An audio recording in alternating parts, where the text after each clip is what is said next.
Ujai, and welcome to the Get It Gates podcast. We're here again with another episode.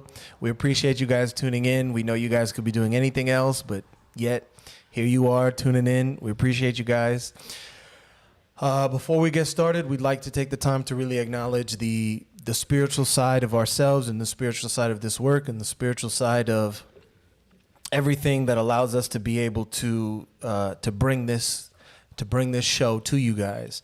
So we'd like to acknowledge all the ancestors standing behind this great work, all the deities that are standing behind this great work, all the powers of nature, everything that's standing behind this work, and particularly the founder of the Earth Center, Nebnabala Musa Moradinabig, as the founder of the Earth Center, our master that allowed us to have a way back into the traditions, and all the great ancestors that have, sacrificed their lives and became great ancestors so that we were able to benefit from this work and find ways back into this this amazing and ingenious set of knowledge. And before we get started into doing who we are, because we do that all the time, a word from our sponsor, Sauce Hot Sauce. Sauce Hot Sauce began in 2007 when a small group of students traveling in West Africa were trying to think of ways to support charitable projects. One of the students traveling happened to be an artisanal hot sauce chef, and right there, Sauce Hot Sauce was born.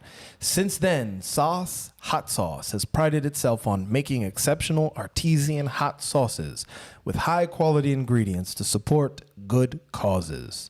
We continue to do this with the best and tastiest offerings of sauce flavors to date, with a focus on supporting displaced families in the Fada and Gourma region of Burkina Faso with the revenue from our sales. Shout out to Sauce Hot Sauce. It's wonderful. It's tasty. You could be eating a very bland meal. You use Sauce Hot Sauce. It'll spruce it up, bring you right up to par. You won't even notice that there's no spices.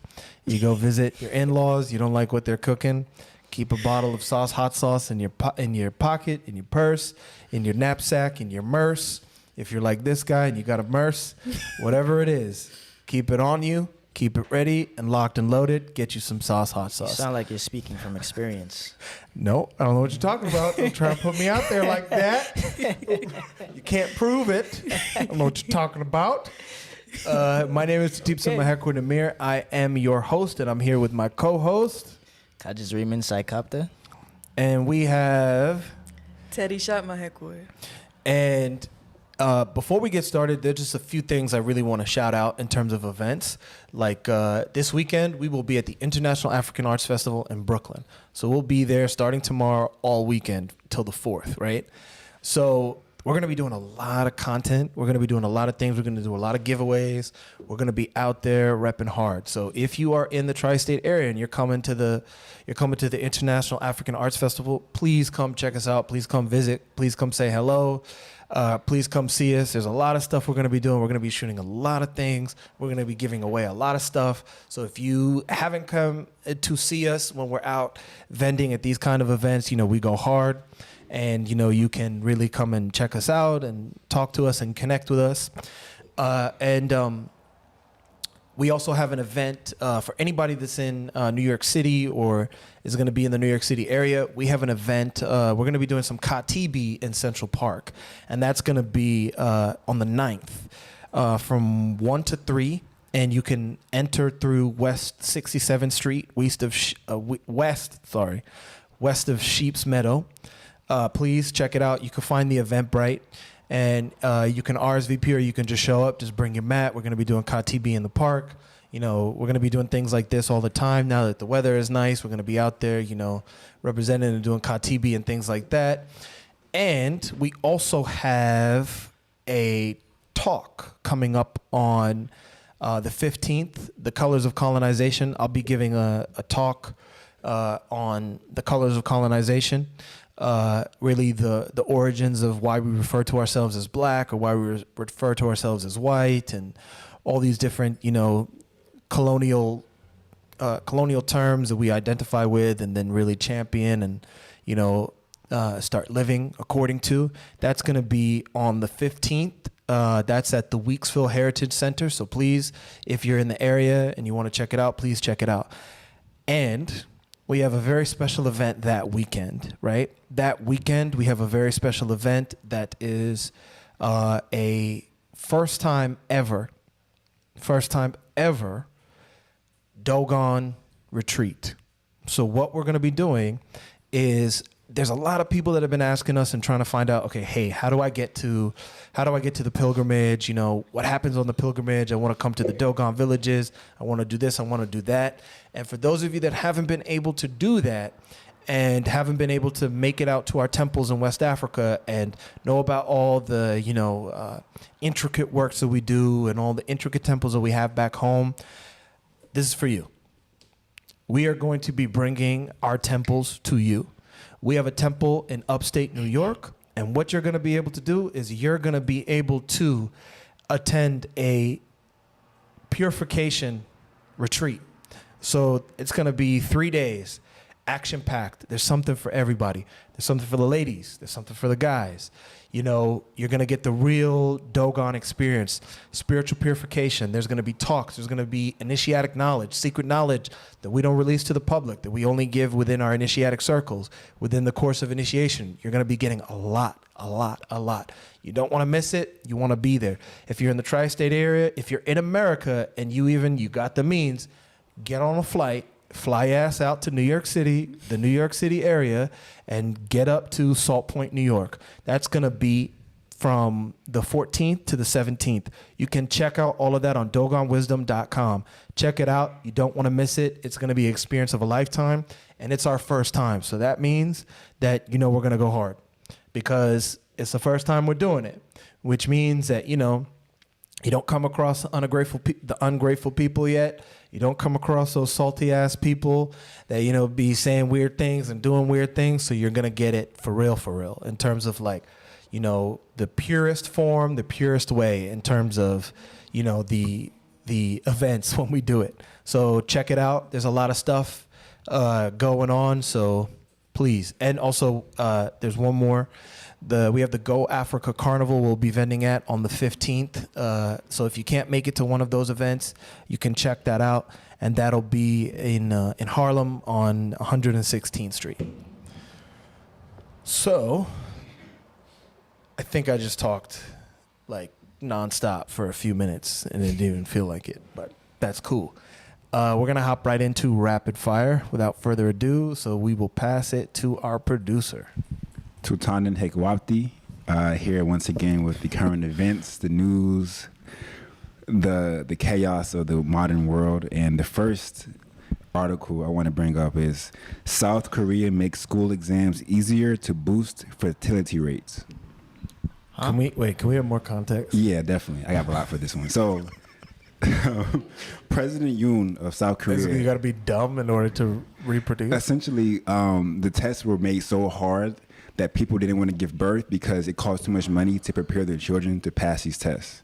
What? And you know how it is with if you don't have a certain academic score, then you can't get access to certain education, then you can't get jobs, and then you're in poverty. This is in Korea, right? South Korea, yes. Mm. So now he's saying that the test cannot contain questions that aren't in the actual public school curriculum, because they would include questions that weren't in school to see are you keeping up with the global trends? Are you keeping up with what's going on in the world? And so people would pay upwards to $300 in our money per month. Now even it's rising every year now to train their students, to train their kids for these tests. It's called crammers. And some crammers make so much money, they're making up to $7 million in American dollars per year tutoring students for these tests. So the industry is going. Profession. Where do I sign up? Yeah, where do I sign up? Well, Do they need English teachers? learn the language first, right? But Yeah. you know. They do actually. Yeah, they need language. Yeah. Come on, don't. I mean, So yeah. Don't do us like that. Tutan's like, y'all can't go.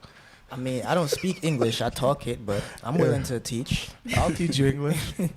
Even though the public schools in America are so bad, I remember when I was in Spanish class in high school, and our Spanish teacher started crying one day because she was like, "You guys don't know what verbs are?" Because we didn't know what verbs and nouns and pronouns were.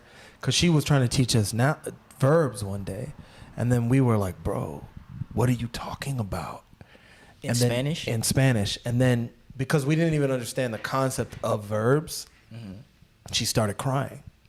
And she was like, I can't believe that this is my job. She's like, why? Like, what are they teaching you guys in English class? And, you know, shout out to the public schools in America. They're terrible. But, you know, shout out. So, Well, you know, they're just here to make you a slave in the system, not Yeah. really to educate you. no. But it is what it is. They're But not. definitely sign me up if they want to learn English, because I'm down for that. $7 million? I need that. ASAP. But the funny thing is about the Korean culture is that they not only like when you see we live in a Korean neighborhood where the temple's in a Korean neighborhood, and I used to work at Samsung, right? And so I've been around like the Korean culture because Samsung's a Korean company. You know they have a city? They have a city. Samsung, the company. Samsung as a company is so big, it has its own military. What? Don't play with Yeah. these corporations. Yeah. To defend what? The corporation. You said what? Like Black Ops kind of thing. No, like a military, bro.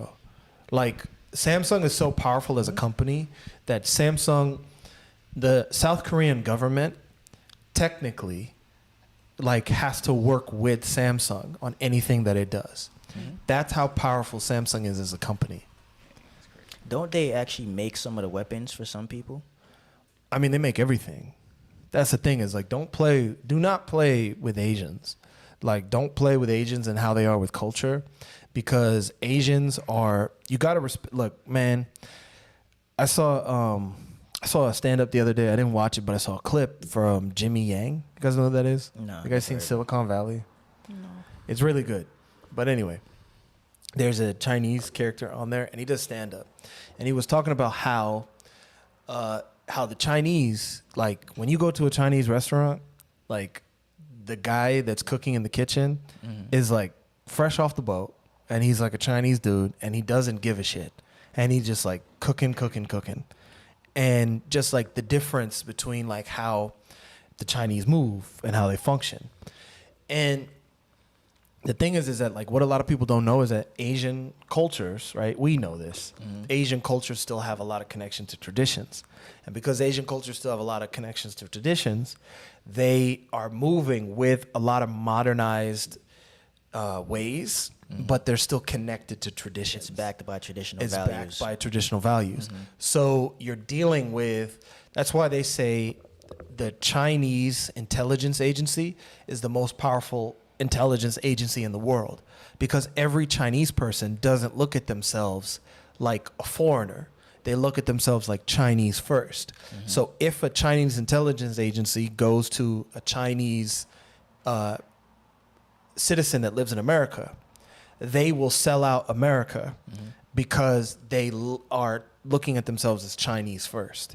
So yeah, don't play with like the way the Asians have a dedication to like education and have a dedication to like, you know, excellency, whereas that here in America it's just like, you know, complete shit show. Yeah, this is a big topic. We'll spend all day on this. So Yeah. let's But it's try to big because that's the interesting part, which I think a lot of Asians or children of Asians who immigrate here end up having that identity crisis, because you're pushed to focus on your education, you know, to kind of honor the sacrifices that even your parents made to give you that opportunity. But then you end up kind of having that crisis between what you're being taught and focusing on that, and then what is your link to your actual culture, you know, and then is there as much focus on that as much as doing well in school and then using that as your ladder to, you know, get everywhere else. So it's almost like maybe the immigrants, the people who are, you know, coming first, maybe they don't have that much of a problem, but then after that, what are the sequences that opens, you know? Well, that just shows the power of America, right? Because it's almost like a vacuum. They call it like a melting pot, but like what's really melting in the pot is like you and your culture. It's like you come here and then you kind of start to lose yourself because you want to assimilate into how things work here and assimilate into how people move and how people are. So in a sense, you kind of like lose yourself, like you're saying. It's just the whirlpool of America, you know? But again, this is a very deep topic, so we should kind of, Yeah. Wait, go ahead. The pot is TikTok at this point. Oh, TikTok. The melting pot. Yeah. Talking. So, once again, we're back at this topic. Toxic smoke from Canada wildfires have come back to New York again. And, in recent days, Chicago has been named the worst city in the world for air quality. So they're saying that it's still continuing, wear masks, this whole thing. Thoughts? I mean, this is the third week in a row that we've discussed the Canada fires, but it keeps showing back up. And first and foremost, can I just say I hate Chicago? Like, I just hate Chicago as a city. I just don't like it. I've spent months of my life there, and I'm trying to figure out. Like, I was listening to Kanye West. I was listening to Kanye the other day, right? And I was just like, bro, how did you do it? I mean, he was born there. Yeah, I know, but I just was thinking about it, and I was just like, I don't like Chicago, bro. I don't. And I feel guilty for not liking it because our USA headquarters is in Chicago. Shout out to the Earth Center, Chicago, but not shout out to Chicago as a city. Yeah, I mean, Chicago is a very interesting place. I think out of all the places I've been in America, I would definitely label Chicago as the strangest energetically I've ever been in. Like, it just feels different when I'm there. Like, being at the Earth Center is one thing. We're not even talking about what they want us to talk about. We're just talking about our hate for Chicago. But wait. To receive, Go ahead. Perhaps it's bad karma that they're dealing with. No, I mean, I think America in general is dealing with bad karma. You know what I don't can't just point out Chicago. You know what I don't understand about this smoke thing, though? Because I've heard from people from Canada that the smoke is not even that bad where they're from, in Canada. So Yeah, what does that mean? I don't understand. I mean, so what they're saying that Chicago is getting the brunt of like the bad air, Tutana? Yeah, apparently. I guess I'm not sure why. Maybe it's like their location to like the Great Lakes or something. I don't know what it is, but yeah, they have the worst air quality now in the world. Oh, well, I mean, it's also like a dangerous city. Like the murder rate is like super high. So, I mean, It's definitely something spiritual. maybe one day Well, Chicago that's the will thing. get it together. It's a good point that you made about like being energetically weird out there because the nature isn't balanced or the people don't really know how to actually fit into that or take care of that. Then now, if bad air quality is the indication you have to look at to see, okay, maybe there's something different we have to look at. We have to change the way we're asking our questions. Then, maybe now people are going to wake up or, look at what needs to happen in Chicago differently. Because it's not just about politics, it's not just about laws and the government. It's about the nature there. It's about how people are living, with that. And then, what are we really doing? I knew having Teryshaat on the show, we were always going to get like deep, intelligent answers. Because I was just sitting here thinking, I was like, what I was about to say next was when you look at the mayor that was the mayor of Chicago, like Lori Lightfoot or something like that.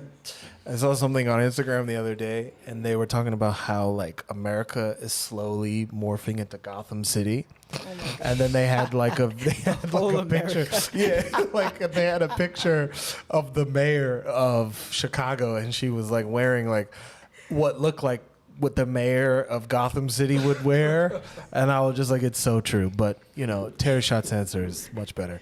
But Dual Teryshaat. Balance is key. Yeah, balance. That's what we need. exactly. So,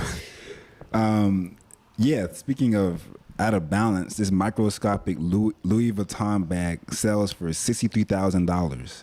So a handbag the size of a grain of sand, pretty much. So what can you put in it? How? Yeah, what do you put in it? How did they make You can't that? even. Can you even see the Louis Vuitton logo? There's Because an you're actual basically that's what you're paying for. this. Let me see. This is an actual process. Let me see here. So they made the bag using. I want out. I'm turning off my mic. Modern. Here we go. It's called stereolithographic process, commonly used for making tiny mechanical biotech structures. They used it to make a handbag, which sold for $63,000 recently. It's green. It fits. It's like right on your finger. It's like a grain of sand. So fashion is taking a turn. what is even fashion anymore, bro? Like, what is this? Like, I'm just convinced people are just so bored and miserable with their lives. They're finding more and more ways to just do stupidity. Because, like, what else is there? You know, I saw a video one time of a guy, he supposedly he's a millionaire. And he said, you know, at some point, when you make a certain amount of money, there's nothing left to buy. There's nothing left to do. So it's like we just gotta keep coming up with ways to just distract people and just do BS. That's what it is. It's a big distraction. Yeah, it just don't make no sense. Because everyone's probably having the same reaction we're having right now, which is like, what? You know, and then having that same kind of like, how is the world getting to this point right now? Mm-hmm. And da-da-da. But then it's like, what does that actually do? But everyone's going to be talking about it. Everyone's going to have that reaction. And then it's going to be the next thing that comes up that's that ridiculous. And then we keep going in those circles. Yeah, vicious cycle. And this idea of novelty, right? If you have something that no one else has, now it seems valuable because look what I have. I'm the only person in the world who has this microscopic bag, so with no actual value. That's insecurity. Yeah, but you can't prove that you have it. That's true. It's a grain of I got microscopic Louis bag. Like you can't even prove that you have it. So what are you gonna like? You're gonna put your finger close to the camera and be like, "Stunning on you, broke ass bitches," like on Instagram. Like, what are you gonna do? It's madness. It shows what you're even saying, the lack of innovation or lack of thinking to not be able to spend money in a way that actually has a purpose. So yeah. Next topic, we have Madonna reportedly hospitalized in ICU after she was found unresponsive. So it seems like she now 64 years old. Madonna is in intensive care after a serious bacterial infection. It paused her Celebration World Tour, and you know she's in recovery at the moment. She's still relevant, apparently. Madonna, yes. So I saw the other day that Madonna made her boyfriend sign she has like a 20-year-old boyfriend or something like that. And she made the boyfriend sign like an NDA about her sex life. Like whatever they do sexually. Like, I'm not going to lie to you. If I had a time machine, I'm going back and me and Madonna are going to do it. Yeah, but that's a time machine. Yeah, but like that's now back then. she looks like the Saw puppet. Yeah, Like now she looks like, you look at her and you're like, damn. I mean, that guy, shout out to him because he's definitely. Yeah, but he's on the come up because he's like life right he's now. like a boxing trainer. So it's like, bro, we all know why you're with Madonna. It's the Like- money. Yeah, I mean Madonna, it's Madonna, bro. Like I heard Clout. yeah, I mean not only clout, like it just Nah. Yeah, that's a come up. I don't care if it's Madonna. You don't get no clouts for touching an old lady like that. Yeah, It's but just Madonna, the money. her vagina is probably like so surgically like up to date. Like Madonna has probably done so many surgeries on her vagina. You saying she makes herself a virgin again every month? Probably, bro. That it's probably been tightened. Oh, man. It's probably been like rejuvenated. It's probably been through so many surgeries. Bro, it's Madonna, bro. You seen her face? I don't want to. You think she's not you think she's not doing those surgeries on her vagina? Like when you look at her face? You're probably right. Bro, That's- there's no way Madonna's vagina is not rejuvenated. There's no way. It probably costs the same price as the bag. You said what, the Louis Vuitton bag? What was it cost for the Louis Vuitton bag? $63,000. It's gonna be The bag is probably $63,000? probably more than the No, actual bro. surgery. Madonna's probably spent like millions on that vagina. If she's doing it every year, I mean, Bro, it's Definitely. Madonna, bro. Look at her face, bro. You think somebody like Madonna is not gonna do surgery on her vagina? well, I know she is. That's the thing. Yeah. spend some time thinking about this. It's Madonna. Look at her niece. She's looking at us like, what's wrong with y'all? Seriously. How did it? All right. Next. Yeah, whatever. I hope she gets well soon. Yeah. Oh yeah, she's in the hospital. Yeah. Yeah. All right, so next topic. More than 100 U.S. political elites have family links to slavery. So 5 living presidents, 2 Supreme Court justices, 11 governors, and 110 legislators have had direct ancestors that were slave owners. Isn't that like all of the majority of the white people in America? I mean, yeah. But Is that really a surprise? Yeah. all living presidents except for Donald Trump has had descendants Oh, word? of slave. Shout out to Donald Trump. Ironic. Trump 2024, baby. We in there. Obama is not exempt from that list. Oh. But Obama, I thought his father was Kenyan. But his mother's side. mother. Oh, you know. mom's side. They all related. Yeah, I mean, All it's of them. like a club. You're either in it or you're not, except for Donald Trump. You know what's funny is I saw something the other day and I was like, that's kind of true, man. That's kind of true. Is they said that the last president that was anti-establishment, that all the intelligence agencies were trying to take down, and all like the military, like all the powerful forces within the United States government didn't like and was trying to take down, and they succeeded in it, was JFK. And they said, who is a president that is getting attacked by all of these same institutions? Donald Trump. All I'm saying is, I don't know where you fall politically or where you lean politically, but when it comes to like anti-system, anti-institution, hey man, Donald Trump's up there. I'm not saying I agree with everything he does.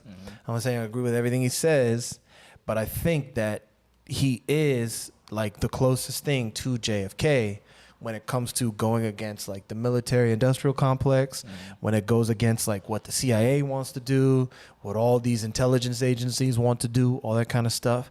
Because when you look at the way that they're attacking him, the only reason they would be attacking him in the establishments and all the corrupt politicians and all the aspects that are really a part of the system, why they would be attacking Donald Trump is because he's not down with y'all. He's not rocking with y'all.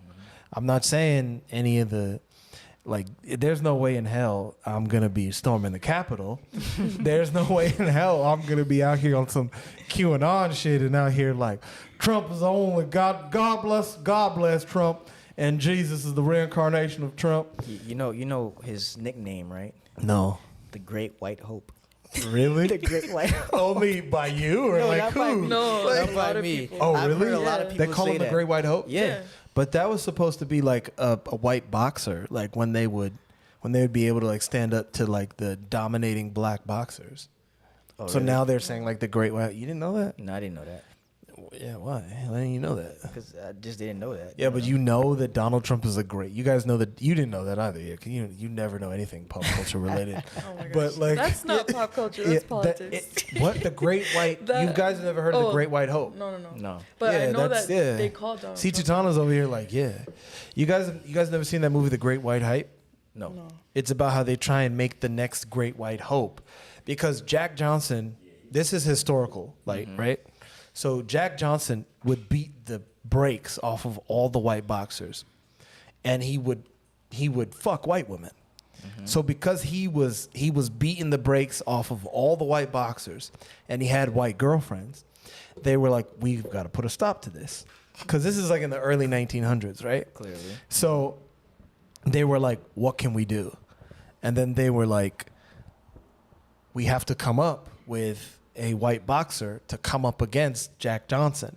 And that's where the Great White Hype, the Great White Hope comes from, is because white people here are like, yes, get him. And that's where it came from. So, you know, Right. I don't know if you can call Trump the Great White Hope. Well, but that's what That's they what want. people have called him. I'm not saying that's what we called him. Yeah, That's yeah. a nickname that was given to him. But I think it's interesting, though, They're trying to Right. tell us to wrap it up. So just make your Just point. real and then we'll quick, go. I just Yeah. think it's interesting because we're not at all political, but I find that most black people or people of so-called color tend to swing to the Democratic parties, right? Why? The Yeah. Democrats suck. Right.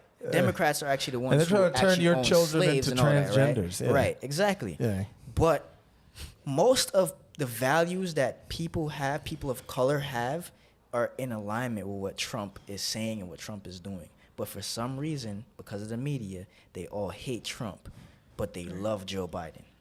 I mean, that's like the evil That's- genius Bruh. of it. You're just triggered. You're just Yeah. triggered automatically by the word Trump, and then your mind can't go any farther than that. That's like the evil genius of all of this. It's like Voldemort. Yeah. exactly. Yeah, He who shall not be named.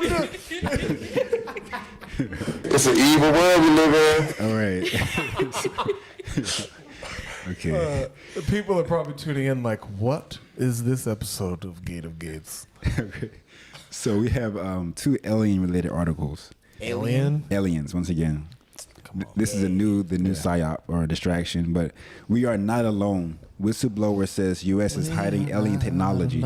So David Grush, 30-year-old former combat officer in Afghanistan, who worked with the Unidentified Aerial Phenomena Unit, says that for decades now, government and defense contractors have been recovering partial and intact vehicles that are UFOs. So they've had UFO vehicles for decades now. What do you mean UFO vehicles? You talking about somebody got a car that's a UFO? No, this thing that You talking about aliens? Aliens got whips? apparently, I mean, technologies and vehicles that we don't create in our own, infrastructure. Okay. So, this is not a new conversation, but once again, someone else leaks it out, lets it be known. Like, we've been doing this for decades. The government knows about this. And a lot of it is actually hidden from government officials, but like different private agencies are the ones that are keeping this information. I believe it. You believe what? I believe they have vehicles or unidentified objects. I'm not gonna say I believe in the aliens. Yeah, I mean, There's definitely it unidentified depends on what what are you the classify aliens, as though? aliens. Right, yeah. exactly. What is that? Yeah. I mean, we could do this if you guys want, but we could even do. We should really do a whole episode about this. Yeah, let's Yeah. save it. Let's save it. I mean, yeah, we could save it. I mean, Teryshaat, why don't you give him a little bit? Yeah, because I know you're like itching. You're itching to do it. You were like, what do you even call aliens? So like, just do it. Just do it. No, I mean, all I was gonna say is that this is one of those distractions again, where it's like now people are like, captivated by the mystery of it all, but it's something that it's always gonna stay a mystery, because if they were to really tell you what the aliens really are, then first they don't fully understand it, but then second of all, if they were to really tell you, then it's like the mystery is kind of, gone, and then the government is no longer the authority. So. Yeah, I'm gonna leave it with that. What are the aliens? I'll throw a little bit out there. Let Let me throw a little bit pick out it there. up later. So I'll throw a this is little we're bit gonna out have to there. do an alien episode at some point. Yeah, but go this ahead. is gonna be a Go big ahead. episode. Go ahead. Let me just say this: they say aliens are extraterrestrial, right? Yep. But terrestrial means Earth, like earthly. So if something is extraterrestrial, that means it's another extra being on the terrestrial planet or the plane called Earth. So are they really from somewhere else? Are they really aliens? Are you an alien? See, you had us until you did that last part. Like we were with you until all the weirdos Until out we there were. are like, I am an alien. I'm a starseed. But a lot of people say that though. Yeah. Yeah. Interestingly, a lot of people think We're gonna they're come aliens. across so many people at the International African Arts Festival. Gonna be like, I am here to help change and usher into the next revolution of human consciousness. I am from Mars. Like we're gonna come across so many of those people while we're at the International African Arts Festival. Get ready, because we're not holding back this time. Okay. What he said. All right. So, well, to get back to what you were saying, well, apparently in the next article, they're saying that there's an underwater search for an alien meteor. This is the first ever interstellar meteor thought to be lying at the bottom of the Pacific Ocean. So all the other meteors and like UFOs and that kind of stuff had come from within our solar system. This one is saying that's coming from outside of our solar system for the first time ever in 67 million years of recorded Earth history.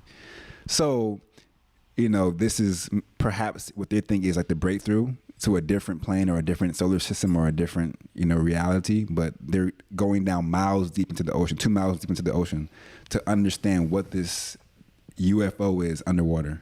It's vibranium. It's the underwater Mexicans. Wait. So we got him, right? We got him because you said 67 million Years. Earth years, yes. right? Earth years? Yeah. So then why are we in the year 2000? Oh, wait.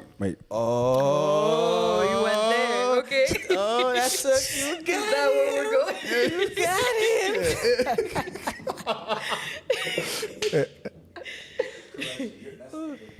Let me get the actual numbers though. It was 230 million years. 66 million years since the dinosaur meteor that was supposedly extincted the dinosaurs. But See, this is how little. Still. This is like the mystery of it all, because this is how little people know, right? I'm gonna drop like a little thing. Right? Okay, do it. Every single time there's a thunderstorm, and then you even see the lightning, and then you hear the sound, right? You hear like the sound of something like crashing.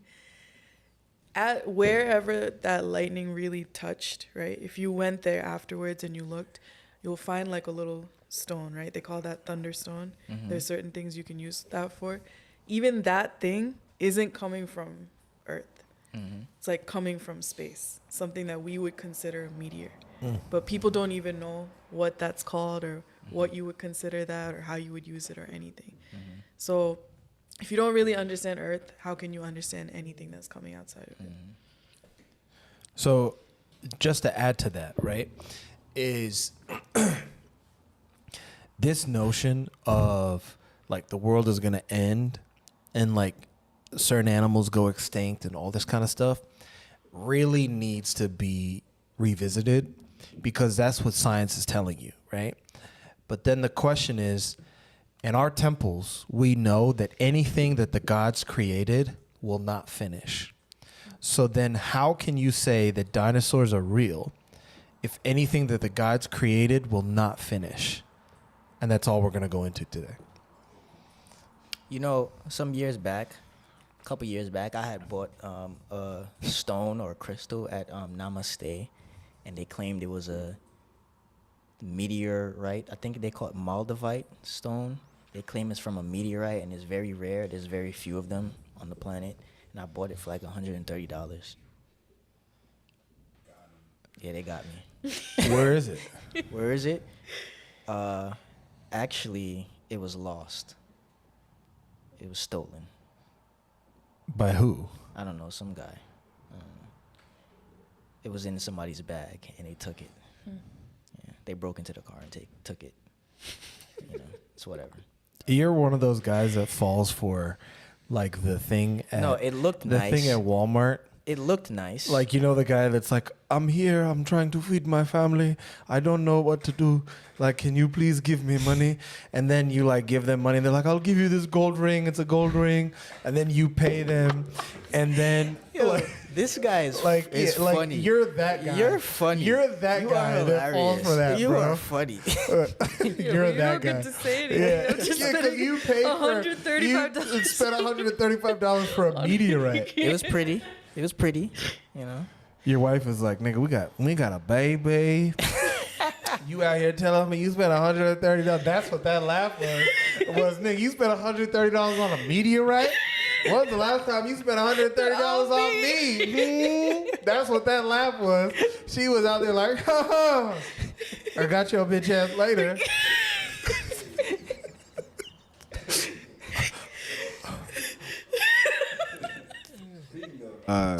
Yeah, I'll take. You revealed too much. I'll take it. Exactly. That's what that laugh was. I don't. You I gotta don't be care. able to speak. You gotta be able to speak female language. That's what that laugh was. I don't care because She's you know like, why? Nigga. You know why? It was a good looking bracelet. I enjoyed it. Where is it though? Did they break the window? How'd they get into the car? Somebody left the door open. Somebody? Who's somebody? He who shall not be named. All right. So you brought it back. All right.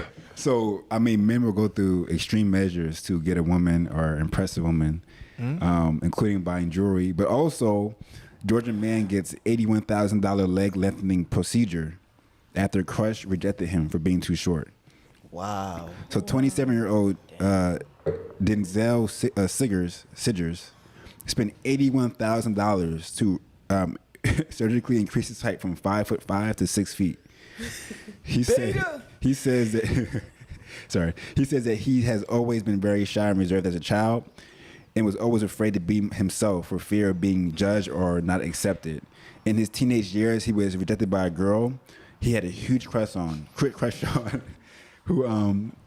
she found him attractive, but she said he was too short for her, unfortunately. Beta. So Wait, what do you mean by that? Beta. What's a beta? Please explain. Beta. Yeah, you ever seen Jesse Lee? What's his name? Peterson or Patterson, whatever. You're talking about the guy like the Jordan real life Peterson? Uncle Ruckus? Yeah. You're talking about yeah. the black. You're talking about the black dude. Yeah. Yeah. I know He who you're says talking about. beta every time a man does something simpish for a woman. Really? Yeah, he says beta. You know how they got that alpha male thing, and then they got the beta male. Like the alpha male is a strong male. Look, I know we're we're gonna catch flack for this. That guy is hilarious. He's super like funny. he's so funny, even though Super he's funny. a coon, but he's hilarious. I think he's just trolling, honestly. But is he retarded? No, he's just trolling. But like he has can't- like a huh? He purposely says things to get people What? upset. Like, you can't say retarded. Yes, we can. Oh, that's a thing? Yeah, we Cancel? said it. Yeah. Cancel me. My life's not that great. Yeah, whatever. Cancel me. Yeah, we ain't rich. We ain't rich enough to be Yeah, canceled. like what are you gonna cancel? Like just cancel it. Yeah, no problem. Yeah, just cancel it. But he has like he kind of seems. You know who he talks like? You ever seen Adult Swim? Yeah. The cartoon Adult Swim.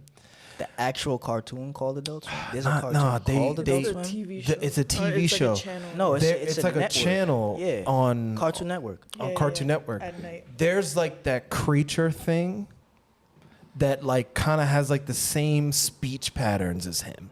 Let me look it up. You guys talk. I'm gonna look it up. Adult Swim. Yeah, but like I was saying, that's beta. I mean, cause come on. Listen, man, there's so many women in the world. If one woman rejects you because of your height, bro, there's You're like a a fucking 1,000 other females out there who won't even think about that. Yeah, but he's not even the only one. Like, it's not even just men, right? How many people get plastic surgery because they got rejected or they got made fun of, and then now they're using that as a way to completely Brack. change everything. He talks like this guy. Oh, Doesn't he? Oh yeah, Doesn't he? Yeah. That's Brack. true. Wow. From space goes coast to coast. Wow, I didn't even He think of talks that. like that. I've been trying to put my finger on it for the Wow. longest. I'm like, why does he sound like somebody I know? Not to interrupt you, but he talks like, and he no. I haven't seen that show in years. Wow. Wow. No, I knew what kind of show it was going to be today. That's all. Yeah. Okay?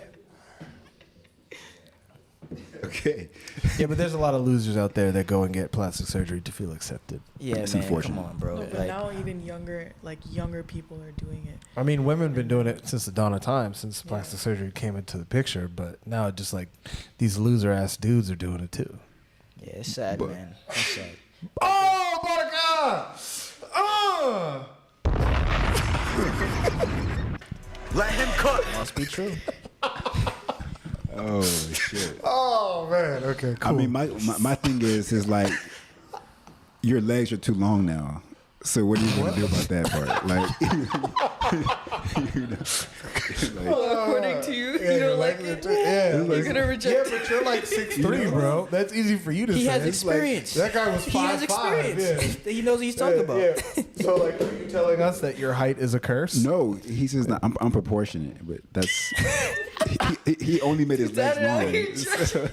He only- You ever I seen see that? what you're saying. Like he's built naturally to be short. Yeah, and then he but his just legs are extended long. his legs. So now he just looks funny. Yeah. You ever See seen what that? insecurities do? That's crazy. You ever seen that episode of Chappelle's Show when that lady is like, I wish my boobs were smaller. And then he shows her all the things that could happen if her boobs were smaller. That's you, bro. You're Dave Chappelle in that skit that's like, now your legs are disproportionate. I think Dave would disagree. All right. No, Dave. Okay. If we can get Dave Chappelle on this show, I think he would agree. Okay. I don't know if we have the budget, but Dave, you should come on the show. So let's get into this last topic. So Supreme Court rejects affirmative action in ruling on universities that use race in admissions decisions.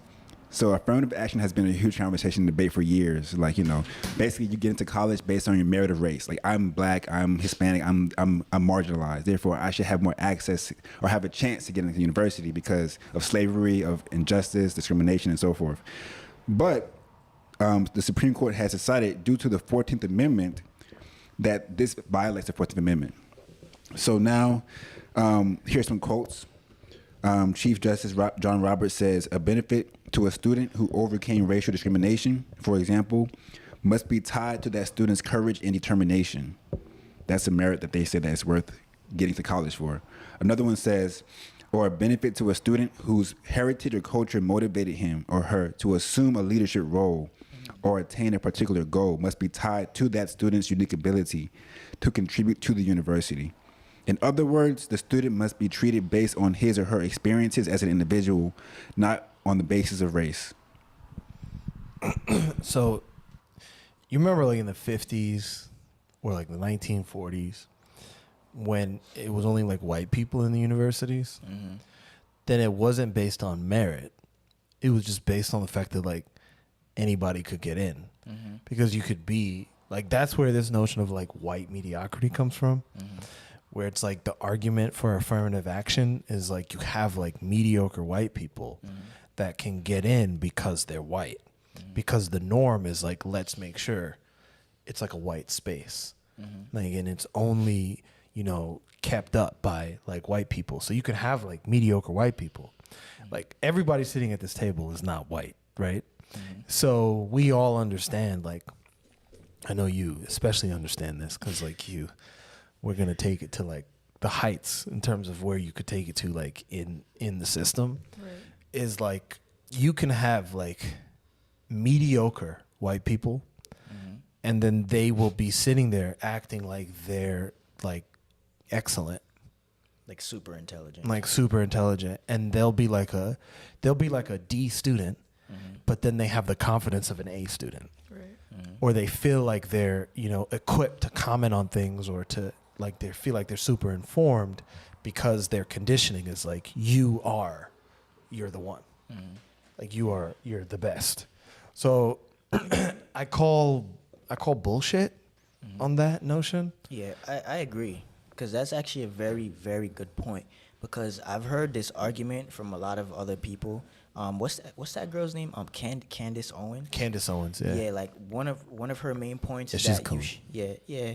I kind of like she's her, though. cool. She's intelligent. Cool. She's intelligent, but she's coony. Yeah, she's very coonish. much, very much. Yeah, she's coonish. She needs to get rid of the perm. Yeah, but that's another thing. But she does have a perm. You're right. She needs to get rid of that ASAP. You're self-hating. But like part of her argument is that you shouldn't necessarily have to get into these schools just because you're black, and that actually diminishes like your culture or diminishes the fact that you come from a certain group of people, because it's like if somebody just gives you something just because of that, it's almost like a handout or a charity. I mean, like you don't earn anything. But from what you're saying, right, if white students can be mediocre and just get in because they're white, then is it any different that you can get in because you're black?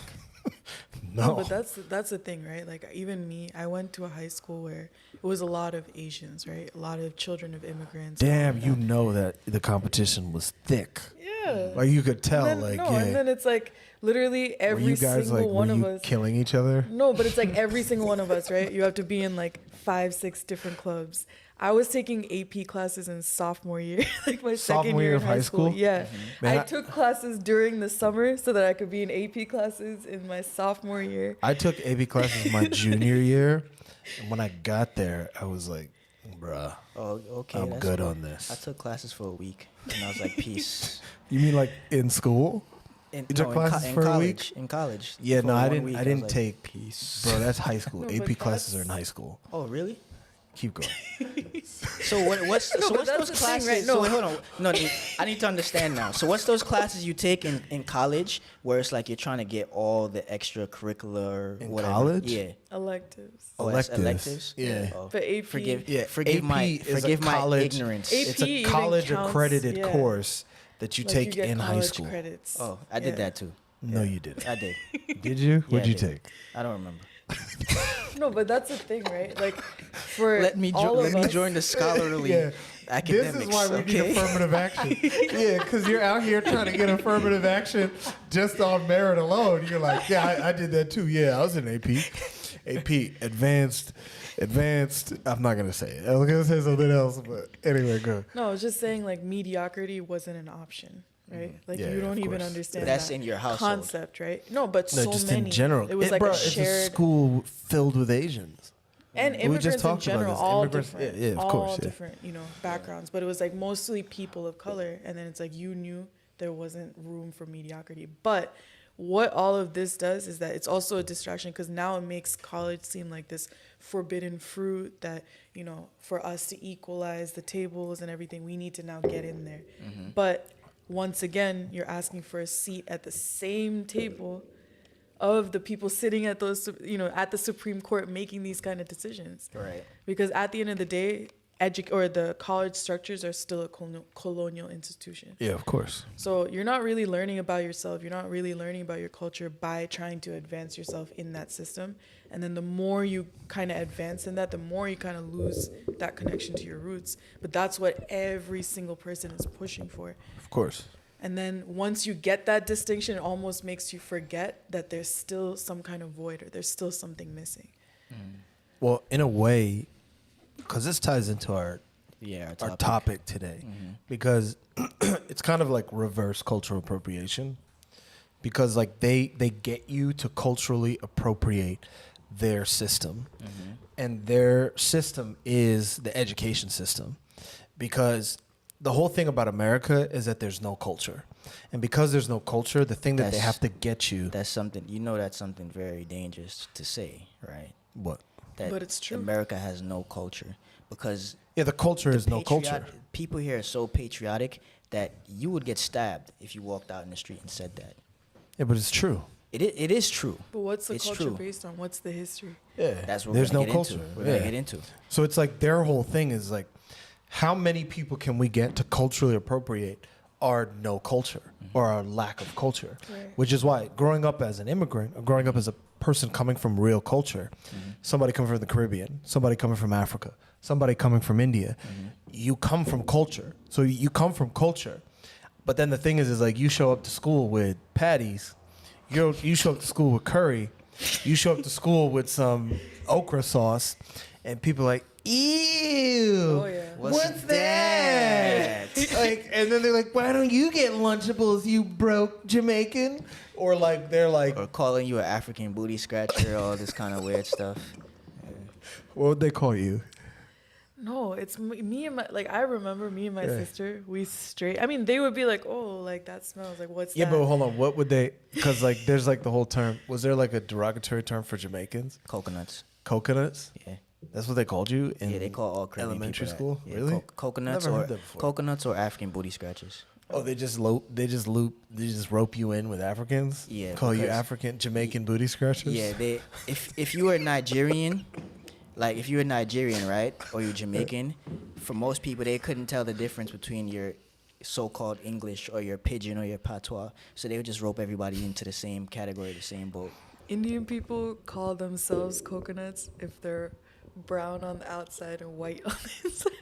So like if you're like Wow. if you're like totally down Like with the system, whitewash, yeah. like whitewash, Like you just if you you're a lost your coconut? culture, but you're just brown on the outside, they call themselves coconuts. Oh, So Or that's people like call you coconuts. So they actually take that name on to themselves, yeah, or like proudly Oreos. or like, Not proudly, but it's just so wait, there weren't any like derogatory terms like white people would call you as an Indian person growing up? Only because there's so many of us in Oh, so like you're where I saying- grew up. It Oh, was so you're like saying there's y'all so were rolling deep. It was y'all's school. We were rolling So the white deep. people would roll up and be like, oh, God. No, we're but people outnumbered. still make steak faces at our food That's to the interesting. point where like my sister and I both, I remember like my mom would wake up early, like make us something nice, right?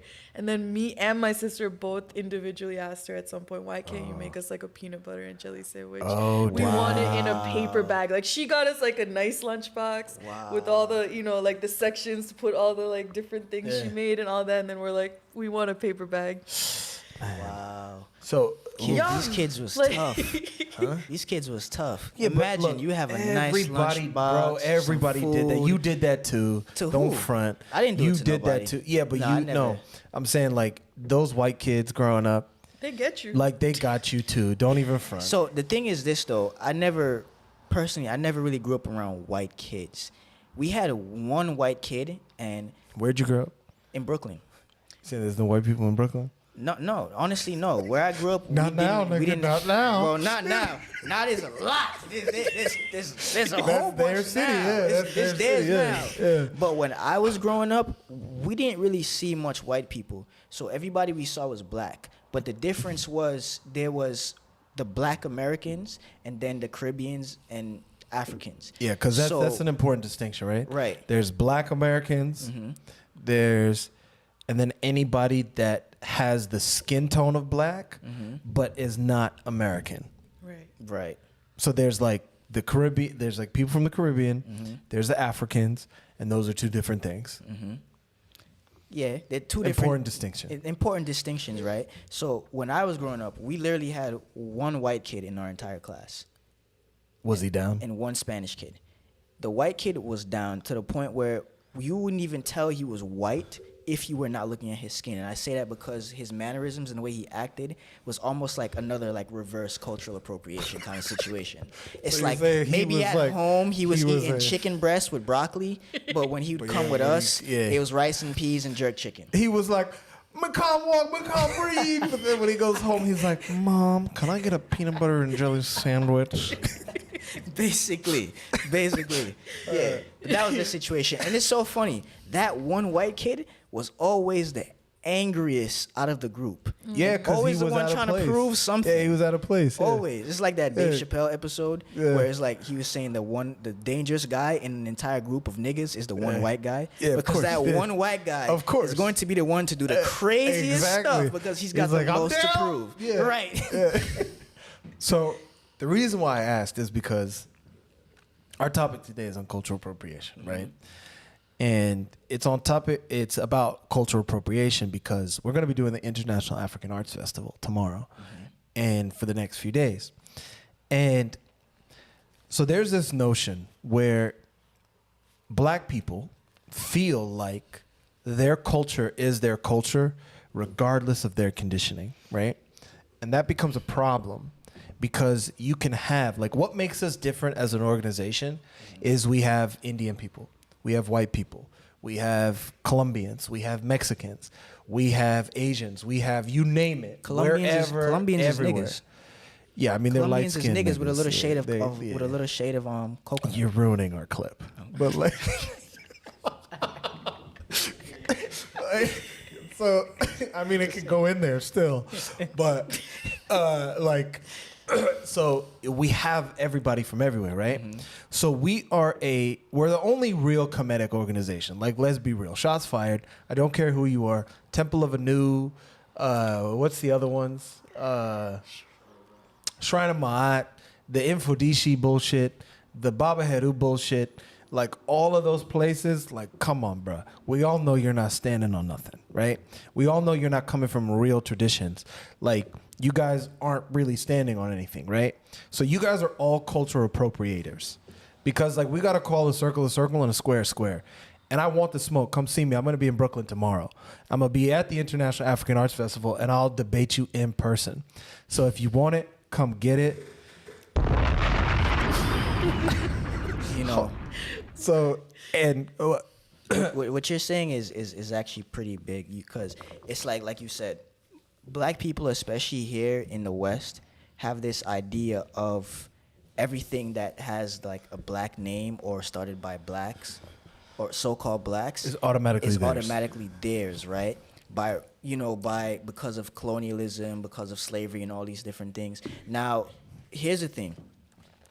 Growing up, I noticed the distinctions between, like I said, blacks born here in America, which I just say Africans born in America, and then Caribbeans, which is just, again, Africans born in the Caribbean, and then Africans born in the continent of America. I noticed the distinction because you can clearly see that each group had different cultural habits based on their circumstance. But at the root of it, you can still see that there's like a main core thing that's binding them together. Now, when it comes to blacks born in America and in the Caribbean, right, you find a lot of people feeling like, hey, if it has a black face, it belongs to us automatically because we lost this, we're owed this, we're owed that. But those two groups at times, not so much the Caribbeans from my experience, tend to look at Africa and people coming from Africa and sometimes in negative ways. And also vice versa. You might have some people from Africa looking at blacks from the Caribbean or blacks from America in some negative ways due to what's being portrayed in the media, right? Again, divide and conquer. We all know what that really is about. But this negative way that these blacks who are born in the West view blacks in Africa or view cultural things about Africa kind of makes the argument of everything black being ours kind of mute. Because if we're talking about cultural appropriation really, if we're talking about the real definition of it, is to actually appropriate things inappropriately without having an understanding of the culture or being involved in the culture or actually appreciating the culture. So this is going to hit a lot of people's nerves, but a white person who spent more time in Africa or has actually took the time to learn the culture and has actually took the time to know what certain things mean, like what drums are for, what certain fabrics are for, what certain spiritual practices are for, is more so appreciating and actually living the culture more than somebody who's just actually saying they are owed the culture just based off of their skin tone or based off of what might necessarily be in their blood. And there's a simple Let word him for cook. that. There's a simple word for that, and it's called entitlement. Thank Right. you.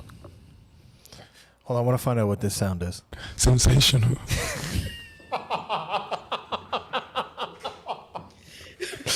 Yeah, keep going. But you would even find again, same black people born outside of the continent actually have negative things to say about certain African traditions. But then when they see other people actually appreciating those same traditions, then it kind of makes something inside of them feel away, because regardless if they understand it or not, they know it or not, what they're witnessing is the lack or the shame of not actually grasping what they know they should be grasping, and seeing others who don't look like them grasping it. Take it. And then Really, they get mad about to that. be truth about it, it's really a low self-esteem problem because of a loss of identity that's disguised as a superiority and entitlement. And look, But when that's the thing. I mean, that's the thing that comes with entitlement, right? There's a concept of mediocrity that comes with that too, because you think that just because you are owed something, affirmative action, white people. just because you're owed something or you lost something, that now it's supposed to come to you easy. But I think every single one of us, at least here, we know that, okay, we might be coming from a culture, but now we have to earn it too. As in earn our place in it by actually taking the time, putting in the hard work to understand what it is that we're actually coming from. And that's the part that's not automatic. That's something that from the time humanity, like a person was born, that's something you have to be taught. It's not something that you just have. Maybe you have that in your blood, maybe you're exposed to it, but that doesn't mean you understand the things you see, the things you hear. And then it's like someone has to take the time to teach you, and you have to take the time to take that, hold it, put it in your life, and make it part of yourself. And trying to bypass that and then not even really seeking it for yourself because of, colonization did a number on people. But now, and thinking that, you can take the easy way out and then think that just because now you know, this is linked to this skin color, now that's mine, it can't be anyone else's. The thing is, there's people out there doing the work to try to earn it now, to try to understand their roots. And the thing about divide and conquer is it made us think that each one of us, our cultures are our own and had no connection with each other's. Right. But actually, it's all a big web, and it all has its roots. And then those roots can be the medicine that can even help you get back to your own place. Exactly. So now who are you to tell me that I can't use that bridge to understand where I'm coming from and earn my place in it? Well, that's the thing, is that you have people like it's like kind of like the crab in the barrel mentality, where you have black people that don't want to go reclaim their own culture, and they would prefer to go get another person's culture, because there's a lot of black people out here that will walk around and they look like black people, right? They have the skin tone, like they pass like the aesthetic check, but inside their brain, they think, they act, they talk, and they function, and they execute colonial ideas, and that's all they are. They're the colonizer, but they look like they're not the colonizer. Because the trick that the colonizer played on everybody was that you look at somebody and you base everything about colonization based on the way that you look. Because then if you're distracted about the way that you look, then you're not taking into account the way that you think. So if you're not taking into account the way that you think, then you don't have to worry about these people coming together to now rise up and take you down, because they're fighting amongst themselves. It's that whole notion of divide and conquer. Now, black people have co-opted the divide and conquer ideology to such a degree that they won't even go get their own culture, and they will get angry at somebody else going and reclaiming their culture or their something that they feel like belongs to them. But because that person is actually going and taking like the thing that belongs to humanity, because that way of thinking in terms of divide and conquer, in terms of identifying somebody or thinking that somebody thinks or moves a certain way based on the way that they look, comes from the colonizer, then you get mad at that person. And it's like, that's not their fault. That's your fault. That's your fault, because you're not taking the time to go get what you claim belongs to you. And because you don't like it, the fact that you see a white lady, or you see an Indian lady, or you see a Colombian dude, or you see a Mexican lady, or you see a Mexican dude taking it, and then you're sitting there and you're like, nah, that's mine. And then it's like, nah, it's not yours, because you haven't claimed it and you aren't willing to go through the process of actually claiming it. But that white person, that Colombian person, that Mexican person, Asian person is taking the time to claim it properly. That's not their fault. That's your fault. You're just mad because you won't go through the process of going to go get it. Sensational. And you know what's crazy about it all? Like, what's really, really crazy is, the thing is this, even going back to what you were talking about with going to school and making sure like mediocrity is like, it's not an option. Like, there's no way you're allowed to be mediocre. Like, you have to go to school, you have to get the good grades, you have to get the good job, you have to be a very good slave in the system, right? Like, that's the way that we're programmed. But that in itself is the idea of leaving your culture behind to go now working for a place that has no culture. That's even why that system is in place. It's colonialism. It's the extension of it, right? To take away the culture so that they can work for you. Because if somebody's tied to their culture, they're not going to work for your system. So you take away the culture and they work for you. That in itself shows power. Why? Because you now have influence over somebody else.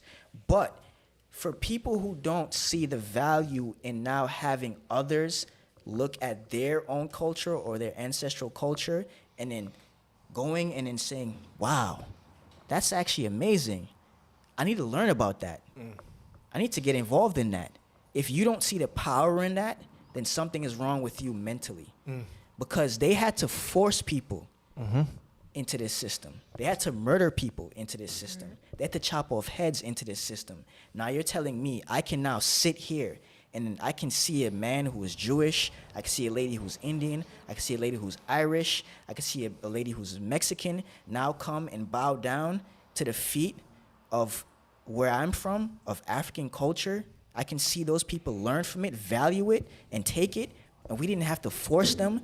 I can see those people dress in those clothing, and we didn't have to force them to do that, the same way we are forced to wear their clothing. So that's power. So this is the thing, is we actually have a question, and I think you're kind of touching on it, is from Chem Warrior. Is, can the colonizer understand the Kemetic civilization it conquer? Yes, because in order to conquer something, you have to understand it. And everything that he's talking about, what people have to understand is that the original colonizer are the Greeks. And the original colonizer are the Greeks because what they did is they came to Kemet, they learned everything. And they learned it very, very well. And they learned it to such a degree that they even said, like, hey, you know, we got it better than the people that have taught it to us. And then they took it and then they turned it into something else. And those are the original cultural appropriators, if you want to call it, dare you call it, the original colonizers. So yes, you have to understand the Kemetic civilization because a Kemetic civilization is considered the cradle of humanity. And it's considered the cradle of humanity because it's considered the first seekers within humanity that rose up, something within them woke up, and they said, hey, you know what? We want to do something than what we're doing right now in terms of that's limited within our human being existence. So yes, you have to understand the Kemetic civilization in order to conquer it, because then when you understand it, then you can understand how to attack it, how to place certain ideologies in place that can undermine it. You know how to take Kemetic spirituality and then introduce something that closely resembles it so that people don't feel like, you know, you're really taking away their culture, you're taking away their daily activities, all of those things. So everything he's touching on and everything that I'm saying to you right now is really just there to kind of answer that for you, Mr. Chem Warrior. Like, yes, the colonizer understood the Kemetic civilization very well, and they understood it very well to the point where what they did is that they went out and they took it and then turned it upside down, meaning the Kemetic civilization, they turned it upside down, and then they used it to conquer the rest of the world, and that's the problem the rest of the world is even suffering from right now. And just to add on to that, the thing is this, a tool is very useful. Like, I can take a hammer and I can break things. I can take the same hammer and I can build something with it. Now, the Kemetic civilization is that same very tool. It's the very tool that the world used to build this entire thing that you see as the world. All of the ancient structures, the ancient civilizations, all of the many different various cultures you see in the world, they all have the same root. So again, when people see others coming to this and then they see others learning this, it's not about how somebody looks and about race. It's about humanity because, again, originally this is how humanity thrived. This is how humanity spread themselves. This is how humanity even made culture. This is how humanity made cities, civilizations, technology, all the different things that you've seen and were growing up like admiring. It was through this tool that our ancestors put out for the entire world to be able to feed from or eat from. That's the tree. That's the tree of life right there. That's the source, the knowledge.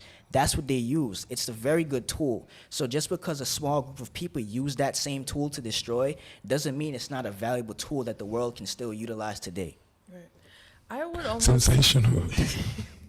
I'd almost look at it a little differently because I think they didn't fully grasp the depth of it. No, of course they didn't, but they thought they did. They thought they did, and Yeah. that's really what they were writing on. But what they did understand really well was human nature. They understand the human being really well, and that's something that the Kemetic culture also teaches for every single one of us to understand really the depths of our own nature, the pitfalls. Like, everyone wants to look at, you know, the great things that human beings are capable of, but you need to know all the, you know, the shit that we're capable of, all the dirtiness that we're capable of, and how, you know, pitiful we really are. And the Kemetic culture understood that and then knew how to put protections in there to actually now, you know, protect against that. But the Greeks almost used that instead of, again, like you were saying, instead of to build, they almost exploited that understanding.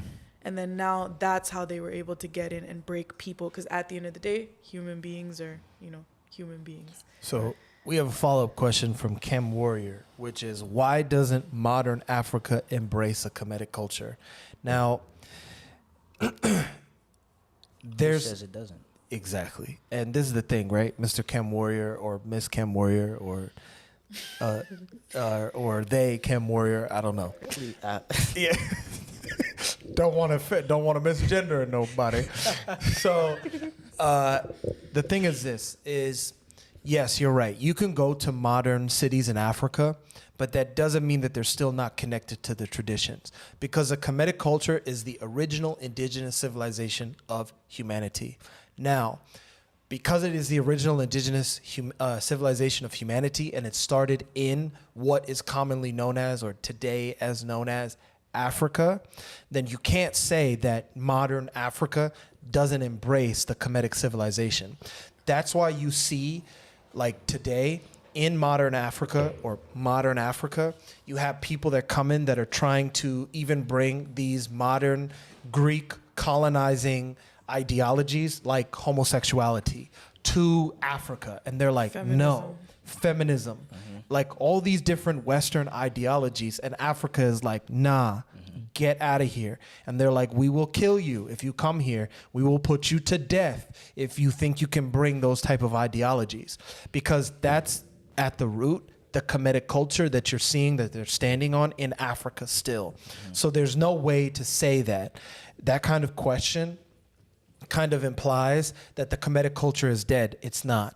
Because traditional values, even Republicans stand on a lot of Kemetic values, because at the end of the day, everything that you consider values is coming from civilization, and the original civilization is a Kemetic civilization. I think the problem here that we have is people who are not necessarily privy to the inner workings of the culture have a misunderstanding because they don't see it as it's portrayed necessarily in so-called Egypt. So people want to see everybody putting on like white and gold like robes and headdresses. Coming through like the white people in the Mummy. With long eyeliners and feathers and saying Ra and Ta. Like Coming that's what people want to carried, see. right? Right. But the thing is this. People need to understand that culturally, the Kemetic civilization is the foundation. As I said everything. earlier, it's the foundation of everything. So like Tutipsa said, all the values, all the principles you can think of is coming from Kemetic culture. So just because an area in Africa, you might not see what is portrayed in Egypt as Ra, doesn't mean Ra is not there. But that culture there has their own depiction of Ra because they know Ra as the foundation. But you would have to be initiated into that to understand what the symbolism behind their deities and their drawings and their symbols, what it really means. So again, the Kemetic culture is still there. It's just there secretly. It's just there in a very intelligent way. So don't take things for the aesthetics, because the aesthetics is what will fool you, and our ancestors knew that very well. This is why they hid the culture in various different ways.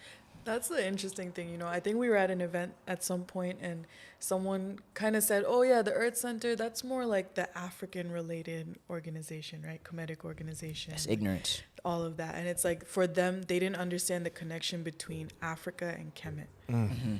And that's the big misunderstanding with a lot of the Kemetic, so-called Kemetic organizations out there, because you can't take something like that, a culture in theory. It's something that lives, it's something that's real, and something that only becomes real now when you live it. And then the entire culture on the continent of Africa, or Merita, is coming from those roots. That's not to say today that that culture is not struggling from the onslaught of colonization also. You can see in the city that especially the youth are now kind of gravitating more towards like the Western culture. But then you see it in the indigenous areas of people migrating to the cities. Exactly. And then from the cities, and they're trying to co-opt and Exactly. gravitate toward the modern ideologies and values. And you see that happening everywhere, all around the world. But the point is that that's actually the only place in the whole world, Africa or Merita, that there's still pockets of people who have maintained it in its purity, in its entirety, and protected it against colonization. And that's why every single one of us, doesn't matter where we're from in the world, that's why we can go there to get back to even our own roots. And it's not because we hate our own culture, we don't have something of value at home. It's because we need a way to get there. And there's people who preserve that bridge. But now, if any of us are sitting here and being able to talk about it, it's because those people had the wisdom to see that knowledge had to be invested. That now everyone they had to go to the lands, where all the colonizers, where that colonizer mentality was coming from, to now have those people become the keepers of the culture, who could now take it anywhere in the world, spread it, and plant those seeds. Because if it was just to be left in the hands of the indigenous, one sword to the neck, one gunshot, it's like an entire library of information, of knowledge, of lived experience, they're dead and gone, and then, it's lost. So now if you go to where people are actually seeking that connection, you give them, and then you give them a bridge to actually make that culture their own, they become where that culture lives. And then that's open to every single person because, again, it's about humanity. It's not about your skin color.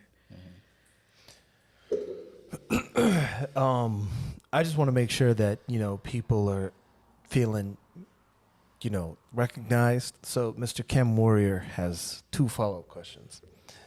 Mr. Chem Warrior has, wouldn't the Kemetic treat modern civilization? I don't know what you mean by that, sir or ma'am.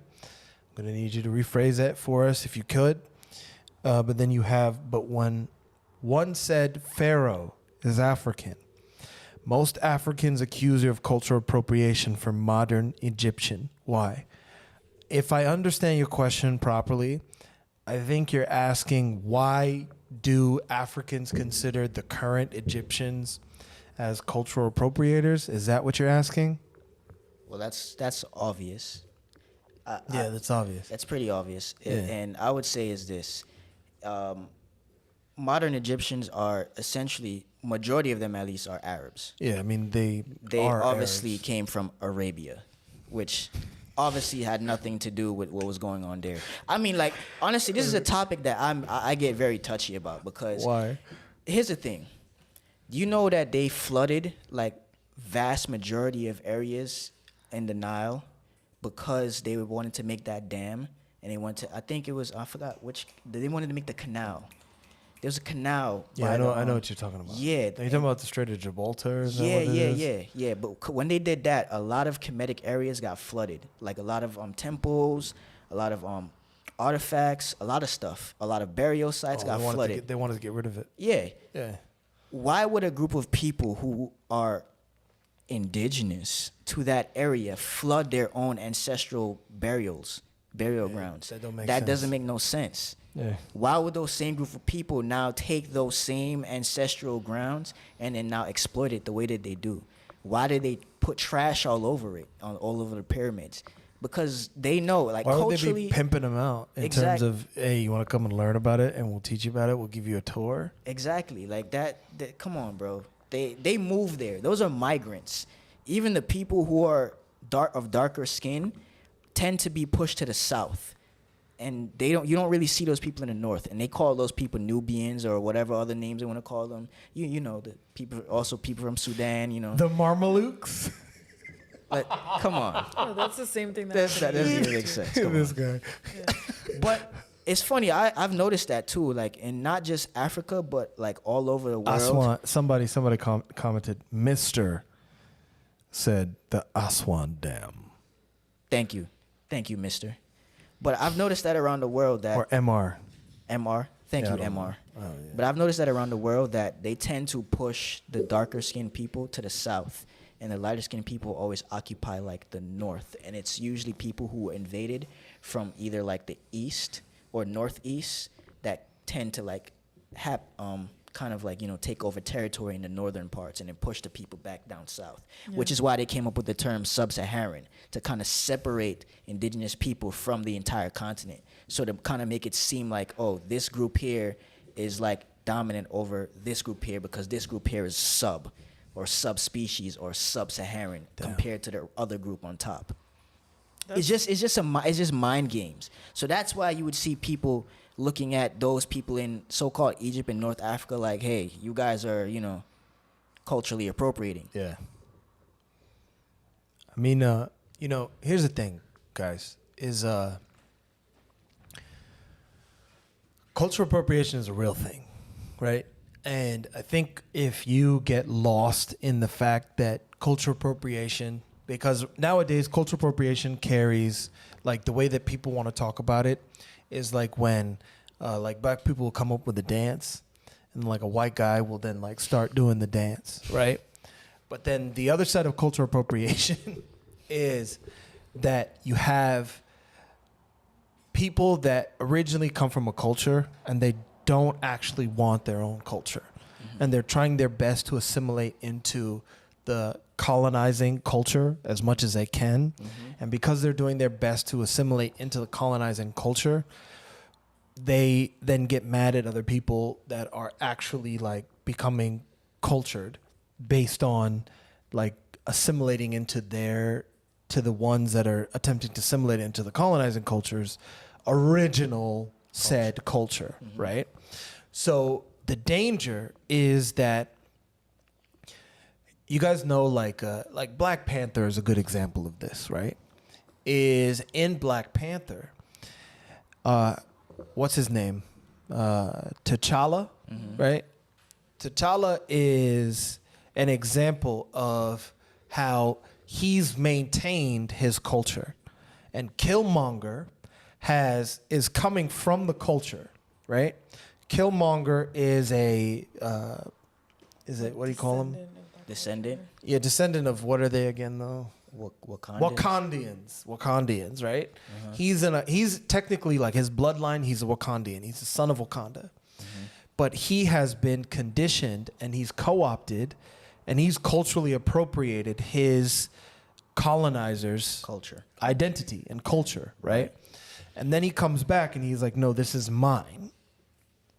And then what he does is he attempts now to force the Wakandian culture to now function like the colonizer, right? And that's all like Black Panther. And that's all Black Panther Part 2 is about. It's not about the underwater Mexicans, Dr. Umar Johnson. Sorry. It's about the fact that there's a cultural appropriation of the Kemetic values and how you can have people that look like or even be from the culture, but because of the way they've been conditioned or where they've grown up, they can literally be agents of the colonizer. And then if you're not careful, they will destroy the whole culture. And that's what happens in Black Panther 1. That's what happens in Black Panther 2. And that's really what we're dealing with Black people in these so-called Kemetic organizations. You know, it's a very, like the Temple of Anu, Shrine of Ma'at, and the Infodishi, the Nuwapians, all of you. I want all the smoke. You guys are all fake Kemetic organizations. I'm saying it for the record. Yeah, it's a very, very, very, very deep thing to think about.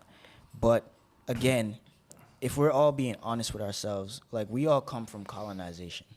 Like, there's no doubt about it. So you can't come from colonization and not think that you've been tainted by it. You can't come from colonization and say, hey, I'm going to decolonize myself. But the very means of you decolonizing yourself is you using the mentalities that you've gained within colonization. Don't make sense. It doesn't make sense. That's even why you would see people, like, take, like, their whole life and, like, upturn it and, like, leave the system, like, completely leave the system. They go to Cambodia. They go to Papua New Guinea. They go to Africa. They go to the Amazon. They go to India. And then they live with the indigenous. And they live with the sages. They live with these people. They go to the Buddhist temples. And they shave their heads and they completely immerse themselves in that culture. Why? Because that's the only way you can actually start to, like, get some kind of semblance of true identity. That's the only way you can actually start to, like, see a different aspect of life, or start to take on different habits, different ideas, different ways of viewing things.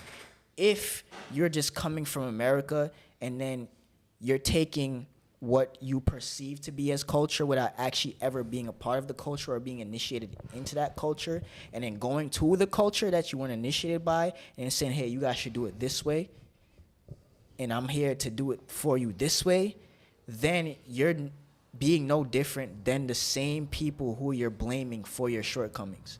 Because that's what they did. They came in without no understanding, without never really truly taking the time to initiate, live amongst the people, and actually learn what the values and the principles are before they started telling people what they should do and how they should live. That's the thing. I think we're losing a lot nowadays just by going along with those labels, and it always goes back to divide and conquer, because the kind of place we're at in the world right now is a place where we actually can add to each other. You know, it doesn't have to be like, this is yours and this is mine and that's how it has to be. Nobody ever grows that way. No one ever grows that way. The system even knows that. That's why they need people to assimilate into their system. That's why all of this, oh, the immigrants are coming, the Mexicans this, Mexicans that. Right. By the way, this is the Mexicans' land. Like, if we want to be for real, the Mexicans are Native American. That's for real. So, you know, the people who like say, oh, all the immigrants and this, shut the fuck up. This is their land, actually. We're actually the foreigners. Yeah, but, it's true. Yeah. I mean, technically we're not, but it depends on who you're talking about. But yeah. It was interesting because this last week I talked to two people. One had been to 33 different countries in his life. Another one had been to 70 different countries in her life. And they both said the same thing when I asked them, like, what was the biggest thing you learned from that, right? They both said the same thing about how people aren't actually as different as we think. Everywhere you go, you know, people are actually very similar in the way, in what we're looking for in our connections with other people, you know, with our families, all those things. It's like people have more similarities than differences. And it's like sometimes you have to travel to really see that, you know, that, okay, this person isn't Asian, it's just another human being. This person isn't Mexican, the person isn't brown or black, it's just another human being. And that's not to say we're not seeing color or we're not seeing different cultures and adaptations, but it's just to say that those things don't mean that we're separate. Right. Those things aren't barriers. They're actually things that we can add to.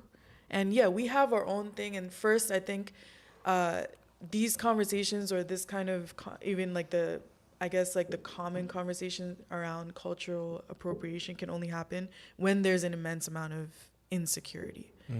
But if you actually learn how to be proud of what you have and where you're coming from, or at least the search of that, then even going somewhere else and trying to add isn't seen as a bad thing. It's just you're just trying to add.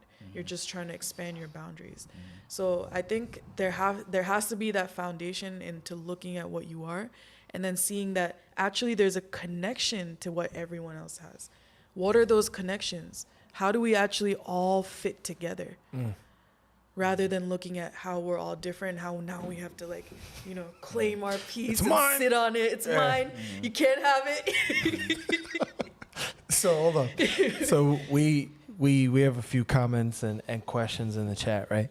And DeMarcus said, Dr. Umar Johnson on the show would be great. Yeah, you know, we're working to get a lot of different people on the show. The thing is we're a grassroots organization, so we're not in this for the money, and we're not in this, you know, trying to, you know, further our financial gain. So yeah, we asked Dr. Umar Johnson to come on the show. You know, we're trying to work it out in terms of within our budget, in terms of having him on the show. So if you know Dr. Umar Johnson, if you're familiar with Dr. Umar Johnson, let him know, hey, you know, it'd be great to have you come on to the Gated Gates podcast. We're in contact with him. One of our producers is talking to him. You know, we're trying to work it out, but Dr. Umar Johnson, don't make it about the money, because, you know, like, we just want to have conversations and we want to talk. And, like, you know, anybody is welcome to come on the show, but, you know, we don't do this for the money. We do this for the culture. And, like, we're actually, you know, we're about it. So, you know, like, we're about helping the people and being real revolutionary. So if we got to pay you to come on the podcast, we'll do what we can. But, you know, don't make it about the money and then run from it. Then the question is, what was the relationship between Kemet and ancient Sudan? Why were they at war with each other? And Mr. Kim Warrior said, by the way, I'm male. We appreciate you for clearing that up. And so here's the thing, right? Is ancient Sudan, right? There's no way you could say there's a difference between Kemet and ancient Sudan. Because to even say Sudan, you're using a word that's coming from the Kemetic language. So that doesn't make sense. So when you're saying why were they at war with each other, there's a lot of misinformation out there that the powers that be, the institutions of colonialism that try and control your thought. Egyptology. Which is like Egyptology, which is really academia, right? Egyptology, archaeology, history, like all of these universities, all of these institutions of thought and ideologies that come from the colonizer, they try and confuse you, and they're like, there's a difference between, you know, what are some of the names that they use? Got Kush, they got Punt, they got Nubia, there's like so all many. this kind of stuff. And then the thing is that, like, look, it's all the same thing. So it's kind of like that's coming from that kind of confusion that they want you to buy into, so that you're unable to recognize, like, at its height, the Kemetic civilization was overseeing the world. That's why even Asia is literally called Asia, but it's really a derivative of Aisha, meaning like that region was called Aisha, meaning it was of Aishat, which you could say is kind of like, to make it easily accessible, and this is kind of oversimplifying it, like the aspect of the divine feminine, like the embodiment of the divine feminine. Or ISIS, for most people, that's the common ISIS, name. ISIS. Yeah. So, and then Maaheqwurr is like, I'm definitely going to keep coming with the questions. Medicata's giving you some shit in the chat. And then he said, what do the Kemetic think about modern religion? Well, we don't hate anything that's ours. And religion is ours. Because religion is the knockoff of Kemetic spirituality that was co-opted by the colonizer in order to colonize everybody. So they took all the aspects of the Kemetic spirituality, and then they twisted it, like what we've been talking about this whole time. Rebranded it so that they could control you. So that, you know, it's sort of like, instead of drinking Kool-Aid, you're drinking Kool-Aid Light. So then Kool-Aid Light, you're more willing to be like, well, it technically is Kool-Aid, right? So then when they're like, we're going to chop your head off if you don't drink this Kool-Aid, you're like, well, I'll definitely drink that Kool-Aid Light. So, you know, that's what religion is. So that's the way we look at religion. You can't hate your son, right? But you can you might hate the direction your son goes in. So yeah, we're totally sunning all the religions right now, all the Jews, all Judaism, all Islam, all Christianity. Sit down, be quiet, daddy's home. Well, that's the thing. You can't, like, people aren't going to believe something. People aren't going to hold something close to themselves if there wasn't like an ounce of truth in it. If there wasn't a grain of truth in it. Now, they knew where to go to get the truth. But then what are you going to use it for? Have you ever, to Maaheqwurr, have you looked up what religion actually really means? The etymology of it. Yeah. Look that up and then see what you find. And then that's going to answer some of your questions. And then there's another question from Maaheqwurr. Why do Black Americans believe they from America? Because the Kemetic civilization spanned to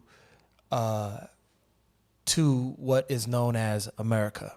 So that's why, like, people think that they're from America, is because technically this was our stuff. Like, America was our stuff in terms of the Kemetic civilization spanning even to America. Now, we got to make a distinction. yeah, there, but we finish your statement first.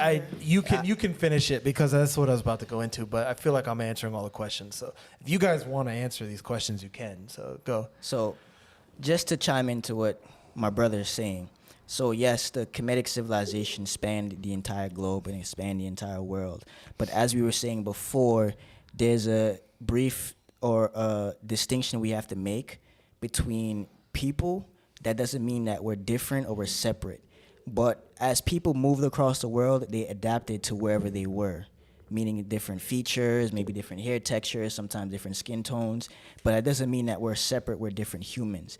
Now, America was one of those places where people came, some odd, 60,000 plus years ago, and some people adapted. No, only 2,000. But then they're like, but 67 million years ago, the dinosaurs. But the thing is, that question is a lot to get into to answer that, but I'm gonna try to make it very brief. Now, historically, there's always been travel between the Americas and so-called Africa. But again, there's also always been travels between the Americas and Boats, even nigga. Asia. It's even documented that Australians traveled here to the Americas for thousands of years. They even have it on their paintings. Like it's not a new thing. Like the world was traveling everywhere. But that does not discredit the fact that Native Americans are a real people, because I know that this movement likes to say that Native American people are fake and that they were invaders and they conquered black people here. That's not true. I'm going to kill that nonsense now. That's a false narrative. That's actually a government psyop. And there's a lot of psyops out there. Yeah. It's a lot. Huge government psyop because Like, they don't want... what's that guy from? You were listening to one of his clips the other day. I was like, can you turn that bullshit off? Oh, Billy Carson? Billy Carson. Yeah, big psyop. Huge Big psyop. psyop, bro. These are just movements designed to confuse people, because the same situation that we face with Egypt, where we have groups of people who are not indigenous to the land, like, who's Billy Carson? who are now... we'll show you him later. We have people who are not indigenous to the land in Egypt, right? They are basically claiming Egypt as their land. And they're claiming it, and they're, for lack of better words, culturally appropriating it. It's the same situation that we see here in America, because Native American people are now actually like coming and attacking not just white people, but black people now, because they're doing it a lot now with these movements, saying you guys are doing the same thing that they're doing to the black people, which is now trying to erase our history and then say you guys are this and we're not this. So make sure that we make the distinction between the fact that the Kemetic civilization was global and that people traveled the world globally, and that there's actually indigenous people who chose to lay their foundations and their feet here, which is not black Americans. We have to make that distinction. I think even just on like a just like on a personal level though, when people don't have that connection to where they're coming from and it's been severed, it's almost like you're gonna claim what you have, what you do know, and then latch onto that and almost like claim as to why that's yours. I know people, even like Indian Americans, people who were born here of Indian origin, they would much rather consider themselves Americans first than even consider themselves Indians, because they don't speak the language. Maybe they've never visited. You know, maybe they have some kind of touch with their relatives, but that's all they have. And then so for them, it's like, this is my country. This is what I know. And no one can tell you otherwise. That's exactly what it is. It's almost like some kind of patriotism, but to the extreme where it becomes delusional. And even historically, there are some black people who have Native American ancestry, right? Even, for example, my wife herself, like her father has Native American ancestry. But that does not take away the fact that he is still a man of African blood. You look at him, you can tell, okay, yeah, this is still an African man. Like, you cannot deny that. And historically, what people don't even know is that the people who are on those, what they call the rolls, like the Dawes rolls and those things where people have access to Native American land, it's due to the fact that Native Americans actually had slaves. So a lot of black people were born on these Native American plantations and were born into these tribes due to either slavery or intermarriage, which is different than you telling Native American people that they're not the real Native Americans and you are. That's a completely different thing. So I just want to go back to something you said real quick, right, before we touch on this. is, and remind me to come back to this, right? In case I go off on the tangent, is because I be doing that sometimes, is like, I remember growing up, my dad would tell my sister, like, you're not a Black American. You're not. And I'd be like, what are we? Because I'd be there kind of thinking like, so then what are we, right? Because it's like, what's the difference between me and a Black American? Because to me, we're all the same, yeah, we're all right? the same. I mean, I know I don't look it, but I'm African. And I'd be sitting there and I'd be like, but what's the difference really, right? Like, what are we really talking about? And I think the thing becomes this, is that there's even there's a disconnect between Africans and Black Americans, and there's even a disconnect between Caribbeans and Black Americans. And the difference is diaspora wars. Yeah, diaspora. Yeah. I remember you telling me about this, right? Diaspora wars. Diaspora, whatever. Whatever. I didn't realize this. I didn't realize it was like a real thing. I thought you were joking when you said this. It's a real In thing. every culture that has a diaspora, that happens. Yeah, because I mean, what happens is there's a people that still have their culture, still are connected to their culture, and then there's people that aren't. And then the thing is people go off of what they see. That's like human beings, right? That's within human nature. We go off of what we see, which means that when you see somebody that might be like you, if you go to Africa, right, and I go to Africa, someone would maybe be more inclined to say, you're African over me, right? Because of our skin tone, because you're darker than me. Now, you could go to Africa and somebody be like, yeah, that's an African, right? Whereas that... Yeah, they were asking me, yo, what village are you from? Exactly. Everybody's asking me that, especially when I cut my hair off. It's like, hey, where are you from? What village? Like, so then that's like... So could it. Oh, come on. You're like, from here, you've never seen me before? But like, the thing is that's the trap, right? Is because there is a difference to the way that you think. And the difference is that the way that you think informs the way you approach everything. And the way you approach everything informs the way you do everything. And the way you do everything becomes then a execution of what you call your values, right? So, or your knowledge, or your way of life, you name it, right? So the problem is this, is Africans don't like Black people. Black people don't like Africans, and Black people don't like Caribbeans per se, right? Because the thing is Everybody loves Caribbeans. that's not true. Everybody loves Caribbeans. That's not true. Yeah, don't try, right?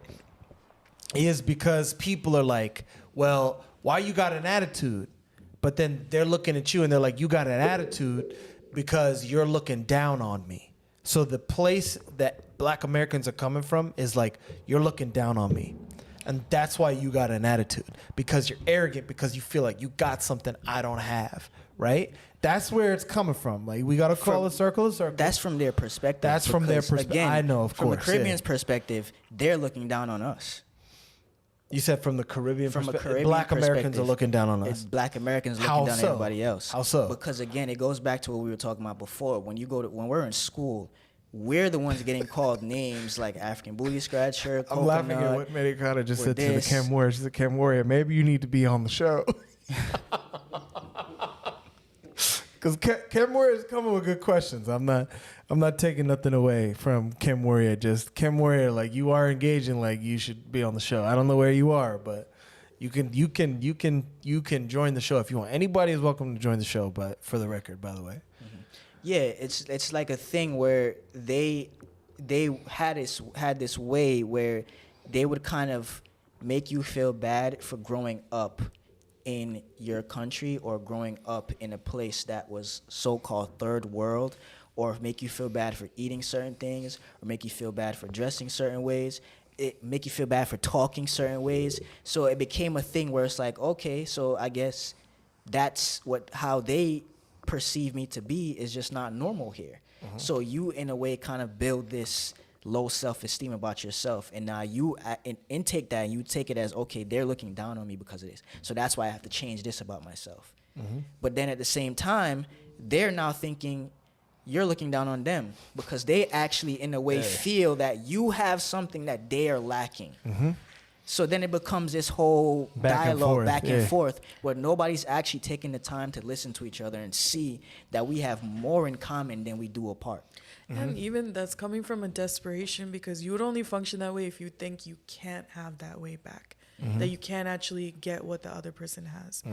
And then instead of, you know, kind of living in that envy of that, oh, that person has maybe what I lost, but I have no way to actually get it back.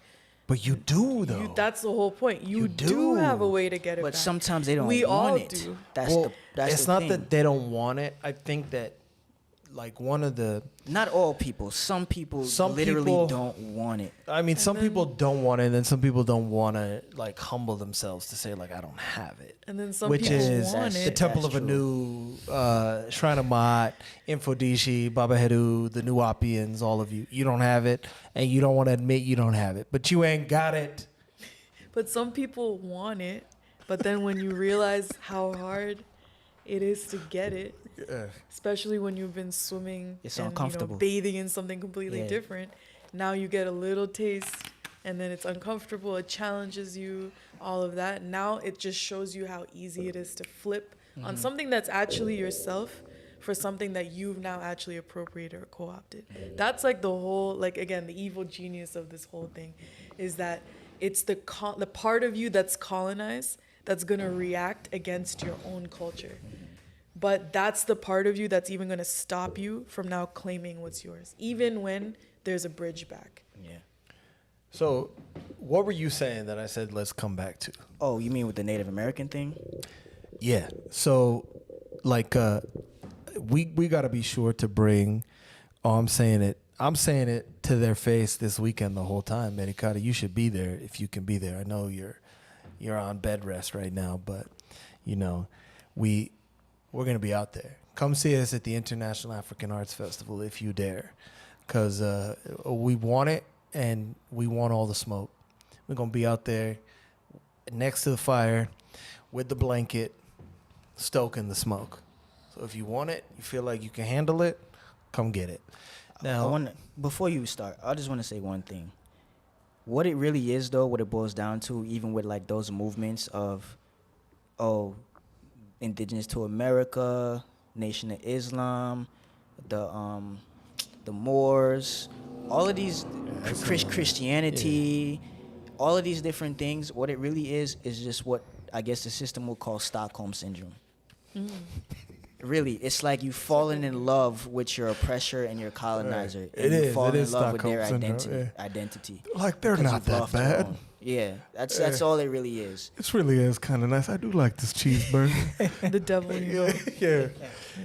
So, what I wanted to say real fast is, it's important to know, because there's a lot of like psyops out there about like we were here before Columbus and all that kind of stuff, right?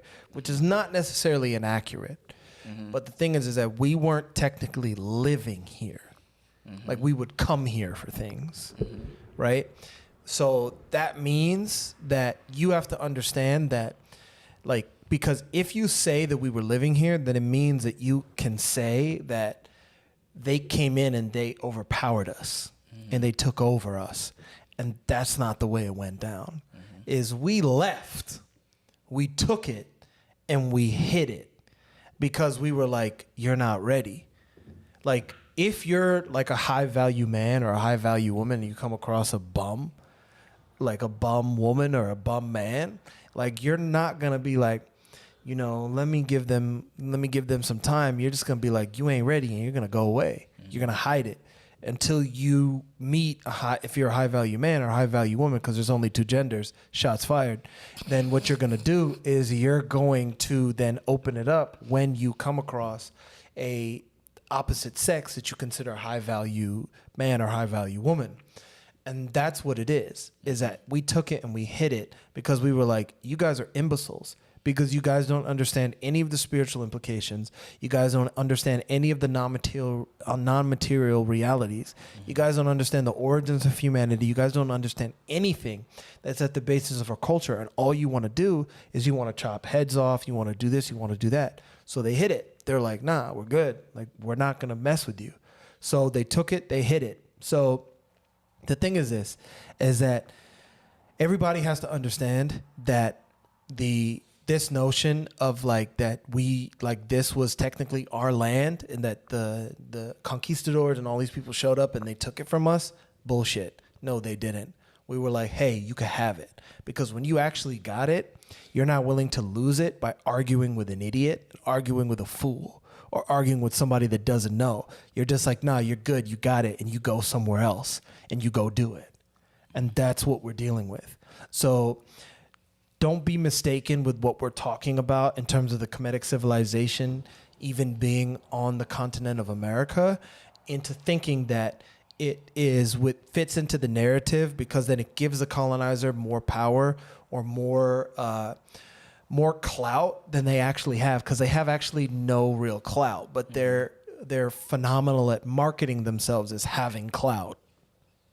So I just wanted to clear that up, that, you know, a lot of that so-called history is coming from them and their universities and ideologies that are there to continue the, you know, mental psyop on you to ensure that you don't ever actually, rise up out of Your like Stockholm the syndrome. Stockholm syndrome and the number that they're doing on you. So yeah, just wanted to say that real fast before. But hold on, Chem Warrior has another question. He said, "Why did the Kemetic civilization collapse? It didn't. That's what I just explained. You don't argue with a fool. You just leave, and you take it and you hide it and you do it somewhere else. But then you make sure that they don't know that you actually have it." See, again, this is a question that is really coming from a place of misunderstanding, because again, we all grew up in this colonial society, and one of the main pillars that the Greek civilization runs on is aesthetics and beauty. Now, people will think that the civilization fell because it's no longer occupied or it's no longer thriving in the aesthetically beautiful way as the pyramids and all those structures, right? But The physical aspects, but spiritually, intellectually, those things still stand. Those things are still there. Those things are still used and utilized in the bushes in Merita, in the bushes in the Amazon, or wherever else indigenous people lie. Those things are still utilized. It's just the physical is just not there. And Medicata's recruiting say- Chem Warrior to come on the show. can She's we like, say, "Are you in the tri-state area? You coming on the show, Braham?" can we say it fell physically? Maybe. Well, you can't say it even fell physically. You can just say that they were like, "You can have it." Yeah, because at a And certain they're like, point, "But we're gonna go do it for real somewhere else," and then now you're not gonna know. it's like a fly, right? A fly that keeps buzzing around, and you keep trying to swat the fly, and then the fly just doesn't go away. At a certain point, you're just like, fuck it, and forget it, right? But I would almost say, if you're talking about it as a culture or a cultural No, territory, that's what I'm saying. The culture didn't fall. That's where But- people have the misunderstanding, because they people think the take the culture's gone. physical aspects of it and associate it with the actual culture and the actual principles and the values of it. But what I'm saying is that at one point, this was a culture that lived in people all around the world. Almost like most people were united by this culture, right? Now we're at a point where most people are kind of controlled or being ruled over, governed by the colonizers' culture. And then there's a few pockets of people and communities who are holding on to it. So I'd say, when you're talking about a civilization, even back then, if we're talking about the Kemetic culture living today, it's because the people back then and those governing the civilization back then had the foresight to know that nothing's ever going to stay on top. We're living in a culture, or even in nature, you see that there's a rise, there's a decline, there's almost like a cyclical, transformation or becoming. Nothing's Things rise, ever things gonna, fall. Nothing Yeah. stays at the top forever. Exactly. Nothing's ever going to stay golden, but that doesn't mean that you just, you let it fall and there's no way to build it back up. Right now, if we're talking about any of this, it's because each and every single one of us is taking that steps to build it back within us, so that one day maybe our kids will be, having something that they can call their own, going back to their roots. And then they'll have kids, it keeps growing like that. You're rebuilding a civilization one person at a time. So I'd say something did fall for sure. Something did get conquered, but that territory was inside people. And then now there's a way to rebuild that. Once again, it comes down to people and how we relate to each other. Which shows the intelligence of the great ancestors, because they always put saw things so in far place. ahead. Right, they saw so far. They put things in place to know that one day this thing will rise again. But again, it starts with people. It starts with the individual, because individuals build families, and families build communities, and communities build cities, and cities build empires and nations, and so on and so on and so on. Mr. Chem Warrior is asking, where can I learn some of your information? This is knowledge, brother. This ain't information. You want information? You can go to all of those fake ass organizations that I've named. But you can learn more you can visit any of our temples. We have many locations globally. We have 2 in the UK. We got 1 in London, 1 in Coventry. We have 2 in Canada. We got 1 in Toronto. We got 1 in Montreal. We have 5 locations in the US. We have our headquarters in Chicago. We have 1 here in New Jersey. That's where we are. And then we have 1 in Baltimore. We have 1 in Houston. And then we have 1 in New York. And that's where the retreat that we were talking about is going to be. And soon to be in the Bay Area. And soon to be in the Bay Area as well. So there's many different. And then we have also a Temple of the Air. So even if you're not at one of our physical locations, you can join the initiation online. And then you can learn as well. So we have a lot of different places. You can go to risingfirefly.org. You can get the philosophy podium. You can read about some of the stuff that we have online, all of those things, and you can start the process of being informed. And then you can get to the point of becoming an initiate. But there's so many different ways you can get involved. And you're saying, Mr. Chem Warrior, come with a lot of questions tonight, which is good because you guys want to learn things. Make sure you guys come and ask questions. Because if you guys don't ask questions, then we're not going to touch on things. We're just going to keep talking. So you're saying, what you're saying, the Olmec black or Native American? I don't know what you're asking. He's asking about the Olmec civilization. Were they black? Were they Native American? So let me just say this. The thing is this. Were there people from the continent of Merita, being Africa, who came to the Americas? Yes. Were there people indigenous to the Americas? Yes. Now, in terms of culture, I'm not going to say that the entire Olmec civilization was a group of black people. That would be ridiculous. But what I will say is this, that I'm pretty sure that the Olmec civilization had very strong connections and ties to Africa or Merita and the Kemetic civilization. There's actually some articles written on that in the Fireflies about the connection between Kemet and the Mesoamerican civilization. And I think it touches on the Olmecs. So you should check it out. He's also asking, they kind of leave Chem Warrior alone. She said, Chem Warrior, I hope you're taking notes. If you guys don't know, Medicata is an initiate, and she's one of our favorite initiates here in New Jersey, and she has a lot of time on her hands, as you can see, because she's out here just making fun of people in the chat and talking to people in the chat, which is phenomenal. But Medicata, leave Mr. Chem Warrior alone. He said, did the Kemetic culture interact with aliens or UFOs? We touched on that a little bit. What do you consider a UFO? Because a UFO is an identified flying object, right?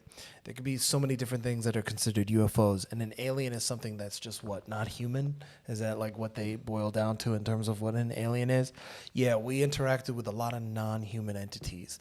But that doesn't mean that they built the pyramids. Or that they came from space. Right. Yeah. The Earth is huge and Exactly. home to a lot more than just humans. And we say within the initiation, we say within the body of knowledge that we come from, the Dogon traditions, which is really just another way of saying Kemetic traditions, is that there's no empty space. So that means that everything around us is filled up. So that means that there's no empty space in the universe. That means that even when wave your hand in the air, you think that you're not touching anything, but best believe that you're coming into contact with something. So if you're coming into contact with something, that means that there are entities that you cannot see that are around you at all times. So would you consider those aliens or not? So then the notion or the basis of what you would consider an alien has to change, because the way that they try and get you to think about aliens is like through those aliens movies, like the Xenomorphs and Predator, Alien versus Predator, and the Prometheus films, E.T. and E.T. and E.T. extraterrestrials, go and home. you kind of look like E.T. And See, sometimes you just go too far. no, you kind of do though. You kind of do. And things like that, because that's just Hollywood. This is just Hollywood nonsense. But Mr. DeMarcus said, so some of those alien videos are real. I don't know, bro. I don't know what videos you're talking about, Mr. DeMarcus. But I'll tell you this much. Yes, aliens are real, but they're not what Hollywood wants you to believe that they are, what the government wants you to believe that they are. We're coming up on, I know we're already past 2 hours. We want to make sure you guys keep tuning in. And so we're not going to give it all away tonight. You want to learn more, there's so many different ways you can learn more. Visit one of our physical temples, join the initiation, help us out with our projects. We're not money centric. We're not here trying to make money. If we were here trying to make money, then we wouldn't be here fighting a real revolution. Dr. Umar Johnson, don't make it about money. Come on the show. So many different ways you can get involved. I know Teryshaat's tired. She's been traveling a lot, so she's looking at me like, wrap it up. I'm trying to go to sleep. And so please check it out. Like I said, we have so many events coming up. Please, please, please do not miss the events that we have coming up. Check them out. DogonWisdom.com. Kebtah-nj.org. Check it out. So many different things going on. Please check us out. Help us out. Do whatever you want to do. You want to come on the show? Email us, newjersey@theearthcenter.org. If you're trying to come on the show, I watch that email. I scour that email. So if you're trying to come on the show, you're serious about it, I will be the one to respond to you from that email, and I will tell you, when are you trying to come on? You're more than welcome to join. Non-initiates, we're trying to have conversations with everybody. If there's people that you want to have on the show, that you feel like you want to see us talk to, debate, have conversations, connect with, you name it, whatever it is, tell us who it is. Email us, contact us. We have our phone number. You can call us. I might even be the one to pick up the phone. I might be the one to hear your voicemail. You never know. Any of us might be the one to call you back or to listen to your voicemail or to get back to you.